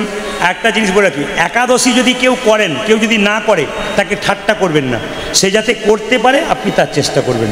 অনেকে দেখবেন আবার একাদশীর দিনে দরজায় বসে থাকে, অনেকে জিজ্ঞেস করে, দিদি তুমি আজকে দরজায় বসে আছো, আর বলো না আজ আমার একাদশী, মানে উনি আজকে ওটা জানাচ্ছেন আর কি না। একাদশী যেন করতে পারে 5 জন, তার জন্য জানাবেন। একাদশীর দিনে যত কম খাবেন, নিয়ম হচ্ছে আপনার ডায়েটিং করছেন, অন্যরকম জিনিস শিখছেন, ভাগবত শিখিয়ে দিয়েছে আগে। এই যে পেটটাকে 4 ভাগ করে দিলে, যদি আপনি 2 ভাগ খাবার খান, 1 ভাগ জল খান, আর 1 ভাগ ফাঁকা রাখেন, আপনার জীবনে বলছে রোগ সহজে আপনাকে আক্রমণ করতে পারবে না। এই ভাগবত শিখিয়ে দিয়েছে। আপনি ডায়েটিং কি শিখবেন কোথায় গিয়ে? আপনি ডায়েট কোথায় শিখবেন? এখানে শিখতে পেরে যাবেন, শাস্ত্রের মাধ্যমে বলেছে। খাবার যত কম খাবেন, শরীর ফিট থাকবে, আর যত বেশি খাবেন তত নিতাই গৌর হরি বল। যে যত ভোগী সে তত রোগী, আর যে যত ত্যাগী সে তত নিরোগী। ত্যাগ করতে শিখবেন, অমাবস্যা পূর্ণিমা করবেন, একাদশী করবেন, জন্মাষ্টমী করবেন, রাধাষ্টমী করবেন। বাড়িতে এগুলো না করলে মঙ্গল কামনা হবে কি করে, শরীরের মঙ্গল হবে কি করে? এইদিকে মায়েরা, একাদশীর দিনে আমি এক জায়গায় গিয়েছিলাম গান করতে, তো একাদশীর দিনে একজন বলছেন, বাবা আজকে একাদশী করুন, বলে হ্যাঁ করব। তো কম খাওয়ার নিয়ম, হরে কৃষ্ণ কৃষ্ণ পদে মতি হোক, কৃষ্ণ কৃপা, রাধে রাধে। সবার কাছে নিবেদন রইল, এই সমস্ত যুবকদের আশীর্বাদ করুন, সনাতন ধর্মকে রক্ষা করে কৃষ্ণ কৃপা হোক প্রত্যেকটি পরিবারে। নিতাই গৌর হরি হরি। সবার কাছে নিবেদন রইল, একাদশীর দিনে আমাকে দিয়েছে 8 রকমের ফল, 8 রকমের সবজি, দুধের পায়েস, দুধ দিয়েছে। শেষে বলছে, বাবা বেশি কিছু দিতে পারলাম না। আমি মনে মনে এরকম যদি হয় তাহলে একাদশী আমি কোনোদিন ছাড়বো না। মায়েরা, নির্জলা করলে উত্তম একাদশী। যদি উত্তম একাদশী না করতে পারেন, ফল খেতে পারেন, সবজি খেতে পারেন, তেল খাবেন না, সরিষার তেল নয়, ঘি খেতে পারেন, আপনি সাদা তেল খেতে পারেন। কিন্তু মাথায় রাখবেন, একাদশীর দিনে আপনারা শয়ন করবেন বিছানায় নয়, একটা কম্বলে নিচে শয়ন করবেন। একাদশীর দিনে পবিত্র ভাব রাখবেন। একাদশী মানে উপবাস নয়, আপনাকে শর্ত করতে হবে, খারাপ কিছু দেখব না, খারাপ কিছু বলবো না, খারাপ কিছু ভাববো না, খারাপ কিছু করব না, এই কথা আপনাকে ভাবতে হবে, শর্ত সেই একাদশীর দিনে। এইবার লক্ষ্য করুন, উত্তম একাদশী, নির্জলা একাদশী, ফলমূল খেয়ে যদি করেন তাহলে মধ্যম একাদশী। আর আমাকে যেদিন একাদশী করেছিল, উত্তম নয়, মধ্যম নয়, ধমাধম একাদশী। আপনারা ধমাধম একাদশী করবেন না।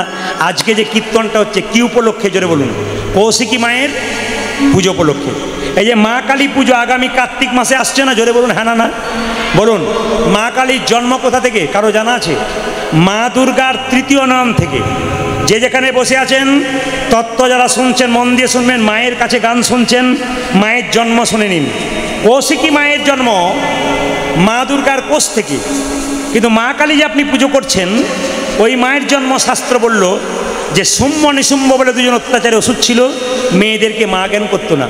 একবার দুর্গার দিকে ঝাঁপিয়ে পড়েছিল, দুর্গা তার তৃতীয় নয়ন থেকে করাল বদনী উলাঙ্গিনী খড়্গধারিণী মা কালীকে সৃষ্টি করলেন। আর মা কালী কী করলো? খড়্গ দিয়ে নিশুম্ভের মস্তক ছেদন করে সেই রক্ত নিজে পান করলো।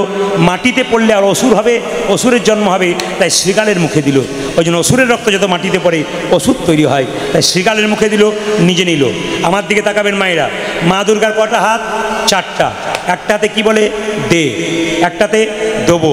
কি দে? ধর্ম দে। কি দেবো? অর্থ দেবো। আর যদি কামনা বসে আসবি, দেখ কে ঝুলছে বেটা, তোকেও ঝুলিয়ে দেবো বলে দিলাম। এই জন্য মায়েদের কাছে নিবেদন রইল, এইদিকে তাকাবেন। মা বলতে চাইছে যদি কেউ কামনা বসে আসবি ঝুলিয়ে দেবো। মায়েরা, মা যে জিভটা বের করে থাকে, আপনারা ভাবেন তাহলে শিবের বুকে পা দিয়েছে বলে জিভটা বের করে আছে? না, তত্ত্ব বলছে কি? জিভ হচ্ছে লালসার প্রতীক। একটা বাড়ি হয়েছে, একটা চাই। একটা গাড়ি হয়েছে, একটা চাই। এত টাকা হয়েছে, আরও চাই। লালসা দিনের পর দিন বাড়ছে। মা যেন জিভটাকে দেখিয়ে বলছে, ওরে জীব, আমার জীবকে দেখ, লালসা করিস না। যত লালসা করবি দুঃখ তত বাড়বে, যন্ত্রণা তত বাড়বে। শুদ্ধ সত্য ধর্মের প্রতীক দাঁত দিয়ে চেপে ধর। একটা বাড়ি হয়েছে, একটা গাড়ি হয়েছে, আর টেনশন দিয়ে লাভ নেই। কি রেখেছেন, কি নিয়ে এসেছিলেন, কি নিয়ে যাবেন, এইটুকু রেখে আপনি আনন্দে থাকুন, সুখে থাকবেন, টেনশন থাকবে না। তাই মা বলতে চাইছে জীব হচ্ছে লালসার প্রতীক। আচ্ছা, কিছু মনে করবেন না, মা দুর্গার তৃতীয় নয়ন থেকে মা কালীর জন্ম। এবার বলুন, মা কালী যার বুকে পা দিয়েছে তার নাম কি? জোরে বলুন। যে ঘুমাচ্ছে সে বলুন। সে, আচ্ছা, কি বলুন? শিব। আচ্ছা আচ্ছা, শিবের সঙ্গে মা কালীর সম্পর্ক কি? ভাসুর না শ্বশুর? শ্বশুর। জোরে বলুন। দু চারজন মনে মনে ভাবছে বলিস না, চুপ করে থাক, গন্ডগোল হতে পারে, যা বলছেন উনি বলুন। আচ্ছা, মা দুর্গার তৃতীয় নয়ন থেকে যদি মা কালীর জন্ম হয়, তাহলে আপনাদের কাছে নিবেদন রইল, মা দুর্গার তৃতীয় নয়ন থেকে মা কালীর জন্ম হলে মা দুর্গার স্বামী যদি শিব হয়, কালীর স্বামী কি হয়? শিব হয়। আগামী শ্যামা পুজো কার্তিক মাস, আপনাদের তত্ত্বটা বলে গেলাম। বাবার বুকে পা দিয়েছে মা। বাবা কেন শুয়ে দিয়েছে? খড়্গধারিণী উলাঙ্গিনী মা অসুরকে নিধন করতে করতে ভালো মানুষকে নিধন করে দেয়। তাই মা, বাবা কি করেছে? পায়ের তলায় শুয়ে আছে তার ক্রোধটাকে নিবারণ করার জন্য। এই কথাটি সবাই বুঝতে পারে না। আমি একটা আসরে গান করছিলাম, কীর্তন শেষ, একটি মেয়ে এসে বলছে, দাদা কি আমার একটা জানার ছিল, কি স্বামীর বুকে পা দেওয়া যায়? না, তোমার এত উসফুস কেন স্বামীর বুকে পা দেওয়া যায়? বলছে আমার মাঝে মাঝে ইচ্ছা হয়। বলছে তোমার ইচ্ছা হয় কেন? বলছে আমার ইচ্ছা হয় এই জন্যে, আমার স্বামী রাত্রিবেলায় মদ খেয়ে ঘরে পড়ে থাকে, আমাকে মারধর করে, তখন যখন লম্বা হয়ে চিত হয়ে শুয়ে পড়ে আমার মনে হয় এবার বুকে পা দিই, কিন্তু দাদা দিতে পারি না। এইবার কীর্তন শুনে বুঝলাম বোধহয় দেওয়া যায়। আমি বললাম কোনো অসুবিধা নাই, আপনি দেবেন, তবে দেবার আগে একটু ডাক্তারকে দেখাবেন। কোন ডাক্তার? হার্টের ডাক্তার। অবস্থা কেমন আছে, দিয়ে দিলে আবার নিতাই গৌর হরিবোল হয়ে যাবে। এই জন্য ভেবে চিনতে দেবেন। মায়েরা বলুন, মা কালীর মন্দিরে ছাগল বলি দেওয়া হয়, ঠিক না ভুল? জোরে বলুন। ভুল বলছেন, কিন্তু আপনারা দেন কেন বলুন তো? মা যদি জগৎ জননী হয়, আমারও মা, ছাগলের কি মাসি? তাহলে ছাগলের তো মা, সবার মা। তাহলে মা হয়ে কখনো ছেলের রক্ত পান করতে পারে না। আসলে মা কালী পুজোতে আমরা ছাগল বলি দিই, কেন সাপ বলি দিতে পারেন না? ছাগল বলি দিন, আসলে আমাদের উদর পূর্তি করার জন্য দিই। কোনো জায়গাতে লেখা নেই কি মা কোনোদিন বলি মানে কি আমাদের কাম ক্রোধ লোভ মোহ মদ মাশ্চর্যকে মায়ের চরণ তলে বলি দিতে হবে। আসুন, সবার কাছে নিবেদন রইল আমার ভক্তি জবা। মায়েরা একটু করজোরে বসুন, মা রয়েছেন, দু লাইন গিয়ে দিই। আমার ভক্তি জবা। মায়েরা সবাই মিলে একসঙ্গে একটা গান গেয়ে দিই আপনি। আমার ভক্তি জবা দেব মাগো তোমার রাগা পাই। উলধ্বনি। আমার ভক্তি দেব মগো তোমার তাই মায়ায় বদ্ধ রইলে মায়ায় বদ্ধ হরি না গো রাগের চরণ জয় নিতাই হরে কৃষ্ণ। যারা কীর্তন শুনতে বসেছেন তাদের কাছে কীর্তনীয় প্রদীপ বলে একটা নিবেদন আছে। সংসারে প্রত্যেক দিন আপনারা কিচিরমিচির লাগিয়ে রেখেছেন, কিন্তু হরিবাসরে এসে যদি আবার সেই কিচিরমিচির আরম্ভ করেন তো সারা বছর আপনাদের এটা আর বন্ধ হবে না। এই হরি নামের জায়গাটা হচ্ছে শান্তির জায়গা। এখানে যে ভক্তি ভরে শান্তি ভরে বসতে পারে সারা বছর তার শান্তিতে কাটে। কারণ আপনারা যার সামনে কীর্তন শুনতে এসছেন তিনি হলেন মা কৌশিকী। মা দুর্গার শরীরের কোষ থেকে মা কৌশিকী জন্ম নিয়ে অসুরকে বধ করেছিল। আজকে আপনারা মন দিয়ে হরিবাসরে বসলে আপনাদের সংসারে যে অশুভ শক্তিগুলো আছে মায়ের সামনে বসে কীর্তন শুনে প্রতিজ্ঞা করলে, মায়ের কাছে প্রার্থনা করলে আপনাদের জীবনের যত অশুভ শক্তি আছে নিতাই গৌর হরি বল বলে তা দূর হবে। যাদের বাচ্চারা গন্ডগোল করছে তাদের মায়েদেরকে বলবো, আপনার বাচ্চাকে সামলানোর দায়িত্ব কিন্তু আপনার। কারণ কীর্তন হরিবাসরে আপনার বাচ্চাকে আপনি বসাবেন, কিন্তু আপনি এমন কিছু করবেন না যার জন্য আপনার বাচ্চার জন্য পাশের জনের কীর্তন শুনতে অসুবিধা হয়। সঞ্জীব বাবু এবং তার সহযোগীরা আজকে যে হরিবাসরের আয়োজন করেছে আপনাদের এই জায়গায়, জয়পুর না জায়গাটা, আচ্ছা, এসে খুশি হলাম আপনাদের এই পরিবেশ দেখে। কিন্তু একটা নিবেদন রইল, কীর্তন চলাকালীন কেউ কারো কানের সামনে গিয়ে কোনো গল্প করবেন না। রাজা দশরথ যুদ্ধ থেকে ফিরেছিল, কৈকেয়ী তার সেবা করেছিল। রাম রাজা হবে, কৈকেয়ী মা ফুলের মালা গাঁথছে রামকে পরাবে বলে। পাশ থেকে একটা মেয়ে কানে কানে বলছে, কৈকেয়ী কার জন্যে মালা গাঁথছিস? সঙ্গে সঙ্গে কৈকেয়ী বলল, কেন? রামের জন্য। তাহলে মালা গাঁথছিস কেন? রাম রাজা হবে বলে। মেয়েটি কানের মধ্যে বিষ ঢালছে, রাম রাজা হলো তো তোর কি গেল? কৌশল্যা হবে রাজমাতা, তুই হবি ভিখারিণী। দরকার নেই। রাজা দশরথ যুদ্ধ থেকে ফিরেছিল, তার সেবা করেছিলি। দশরথ দুটো বর দিতে চেয়েছিল, আজকে দুটো বর চেয়ে নে। এক বরে রামচন্দ্রের 14 বছরের বনবাস, এক বরে পুত্র ভরতের সিংহাসন লাভ। বলুন তো মায়েরা, কানের মধ্যে যে মেয়েটি বিষ ঢাললো ওই মেয়েটার নাম কি? জোরে বলুন। এমনভাবে বলছেন যে আপনাদের পাড়ার লোক বোধ হয়। না না, আপনাদের পাড়া তো মন্থরা আছে, দেখবেন এর কানে ওর সারাদিন কোনো কাজ নেই, খালি এর কানে ওর কানে বিষ ঢালবে।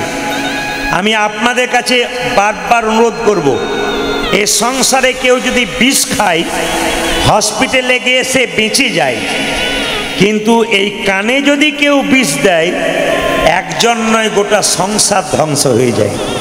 এই জন্য কোথায় যদি কেউ আপনার কানে বিষ দেয় আপনি নেবেন না, আপনার ভগবান চরণ থেকে মতি দূর হয়ে যাবে। আজকে যদি আপনার কানের সামনে কীর্তন শুনতে শুনতে কেউ ফিস ফিস করে তাহলে বুঝবেন ও মন থরার পার্টি এসেছে, ওর দিকে তাকাবেন না, আপনার কীর্তন শোনা হবে না। সবাই মিলে একবার জোরে বলুন, রাধা রানী কি। বাবারে, অন্য জায়গায় কম পাওয়া যায়, আপনাদের তো বেশি হচ্ছে। শ্যাম সুন্দর কি, বেড়েছে আরো বাড়বে। মদন মোহন কি, হরিবাসর কি, সাধুগুরু বৈষ্ণব কি, গরম লাগছে কি? না না, প্রমাণ হয়ে গেল যে আপনারা ডুবে গেছেন। আমি কি বলছি ওদিকে নজর নেই, সবাই জয় দিচ্ছেন। আরেকবার বলুন, মা কৌশিকী কি, মা কৌশিকী কি, মা কৌশিকী কি, নিতাই গৌর। হ্যাঁ, মাঝে মাঝে আপনারা রাধে রাধে বলবেন। আমি যখন বলবো কি বলতে হবে, একসঙ্গে বলবেন রাধে রাধে। আচ্ছা বলুন তো একবার কি বলতে হবে। এ তো মাঠে বীজ ফেলতে হবে না, তৈরি হয়েই আছে। একটু জোরে বলুন কি বলতে হবে, জোরে বলুন, একটু জোরে বলুন কি বলতে হবে। কাল সকাল থেকে কি বলতে হবে, যাকে দেখবেন তাকে কি বলবেন, স্বামীর সঙ্গে ঝগড়া হলে কি বলবেন, সবাই রাধে রাধে বলবেন, কৃপা হয়ে যাবে।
একবার বলুন কি বলতে হবে। বাহ, একটু জোরে বলুন। বেশ বেশ, এবার বলি। স্বয়ং মহাপ্রভু, স্বয়ং মহাপ্রভুকে আনলেন কে? অদ্বৈত প্রভু। গঙ্গা জলে তুলসী পত্র দিয়ে মহাপ্রভুকে আহ্বান করলেন, এসো গৌর হরি,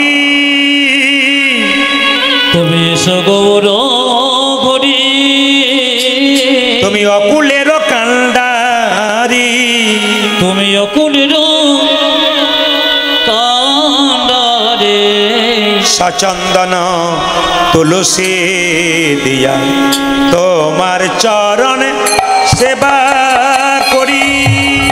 তুমি এসো গৌর হরি,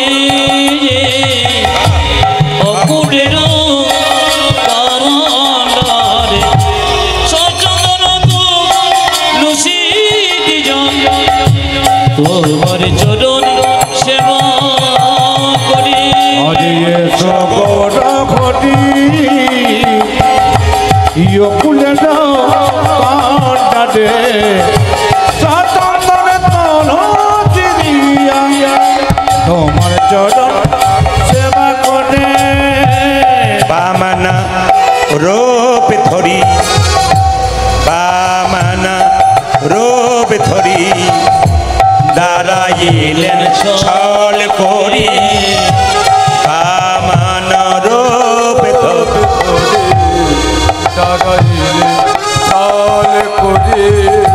ভিক্ষাং দেহি বলে বলি রে উদ্ধারিলে, বামনা রূপ দাঁড়াইলেন ছল করি, ভিক্ষাং দেহি দেখি বলে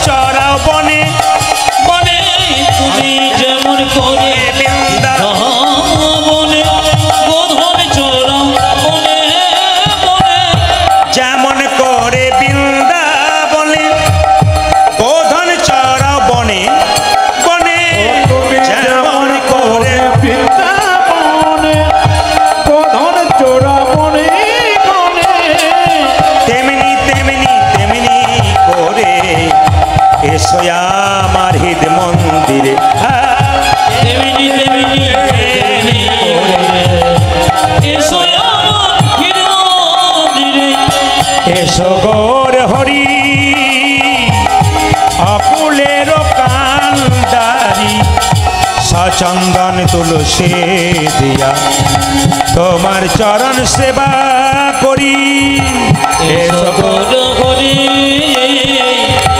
অকুলের কাঁটারে সচন্দন তুলসী দিয়া তোমার চরণে সেবা করি। এসো হে গৌর হরি আমার, গৌরী হরি ভক্তের হৃদয় অন্ধকার দূর করি।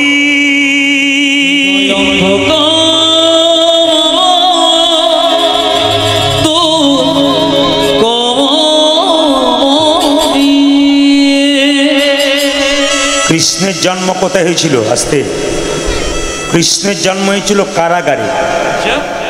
কৃষ্ণ যতক্ষণ কারাগারে জন্ম নেয় নাই, কারাগারটা অন্ধকার ছিল। কিন্তু কৃষ্ণ যেই না জন্ম নিয়ে নিল, কারাগার আলো হয়ে গেল। আপনারা যারা পেছনে আগে সব জায়গায় কীর্তন শুনছেন বসে, প্রত্যেকের কাছে একটা করে কারাগার আছে। ওই কারাগারটার নাম হৃদয় কারাগার। যে প্রতিনিয়ত কীর্তন শোনে, হরিকথা শোনে, কৃষ্ণ কথা বলে, তার এই কারাগারটা আলোকিত হয়ে যায়। আর যে কৃষ্ণ কথা হরিকথা শোনে না, টিভি চ্যানেলে সিরিয়ালে মুখ দিয়ে বসে থাকে, হরিকথার নাম ধার ধারে না, এদের হৃদয় অন্ধকার, কারাগার চিরকাল অন্ধকার হয়ে থাকে। স্বয়ং মহাপ্রভু, যিনি কলিযুগের ভগবান, প্রত্যেকটা জীবকে হরিনাম দেবেন বলে অধম পতিত জীবের দ্বারে হরিনাম করতে লাগলেন। কিভাবে দিলেন? অধম পতিত জীবের দ্বারে দ্বারে গিয়া, অধম পতিত জীবের দ্বারে দ্বারে গিয়া, অধম পতিত জীবের দ্বারে দ্বারে গিয়া, অধম পতিত জীবিতারে না দেখিয়া, ও যে মহামন্ত্র হরিনাম দিচ্ছেন বিলাইয়া, ওগো মহামন্ত্র হরিনাম দিচ্ছেন বিলাইয়া, ও যে মহামন্ত্র হরিনাম দিচ্ছেন বিলাইয়া, ও যে মহামন্ত্র হরিনাম যেন বিলাইয়া, যারে দেখে তারে বলে দন্তে তৃণ ধরি, যারে দেখি তারে বলি দন্তে তৃণ ধরি, যারে দেখে তারে বলে দন্তে তৃণ ধরি, জানে দেখে তারে বলে দন্তে তৃণ ধরি, এ আমারে কিনিয়া লহ বল গৌর হরি হরি বল, আমারে নিয়া লহ বল গৌর ও হরি, যে আমারে কিনিয়া লহ বল গৌর হরি, ওগো আমারে কিনিয়ে লহ বলে গৌরে ভরে তোরা, কে কিনিবি রে, কে কিনিবি রে, কে কিনিবি রে, ও যে যা চাইবি তাই পাবি, কে কিনিবি রে, যা যাইবি তাই পাবি, ও যে যা চাইবি তাই পাবি, কে কিনিবি রে, যাচাইবে তারে বলি, কে কিনিবি রে, আমি বিনামূল্যে বিকাইব, কে কিনিবি রে, বিনামূল্যে বিকাইব কে কিনিবি রে, আমি বিনামূল্যে বিকাইব, কে কিনিবি রে, বিনামূল্যে বিকাইব কে কিনিবি, আমি বিনামূল্যে বিকাইব ধর্ম অর্থ কাম মোক্ষ, বিনামূল্যে বিকাই, ওই যে ধর্ম অর্থ কাম মোক্ষ, বিনামূল্যে বিকাই, ধর্ম অর্থ কাম মোক্ষ, বিনামূল্যে বিকাই, ওই যে ধর্ম অর্থ কাম মোক্ষ, বিনামূল্যে বিকাই, ধর্ম অর্থ কাম মোক্ষ, কে কিনিবি রে, ওরে আমারে কিনিয়ে লহ বলে গৌরে ভরে, ওজা যে আমার কিনিয়া লহ বল গৌর হরি, গুরু আমাদের কি করে? আস্তে আস্তে যে যেখানে বসে আছেন, যার জীবনে গুরু নাই তার জীবনে কোনো দাম নাই। অত রিপিট হবে না, যে যেখানে বসে আছেন, যতক্ষণ কীর্তন শুনবেন, কিছু শুনে গিয়ে ভেতরে কাজে লাগাবেন। আজকে প্রচুর ভক্ত তৈরি হয়েছে একটা কারণে, মানুষ শুনছে, জীবনে ব্যবহার করছে, তার জীবন পরিবর্তন হচ্ছে। আপনি মন দিয়ে শুনবেন, 100টা কথার মধ্যে 10টা কথা মনে থাকবে, ব্যবহার করবেন, জীবন সুন্দর হয়ে যাবে। এই জন্য আপনাদের কাছে নিবেদন রইল, যে যেখানে বসে আছেন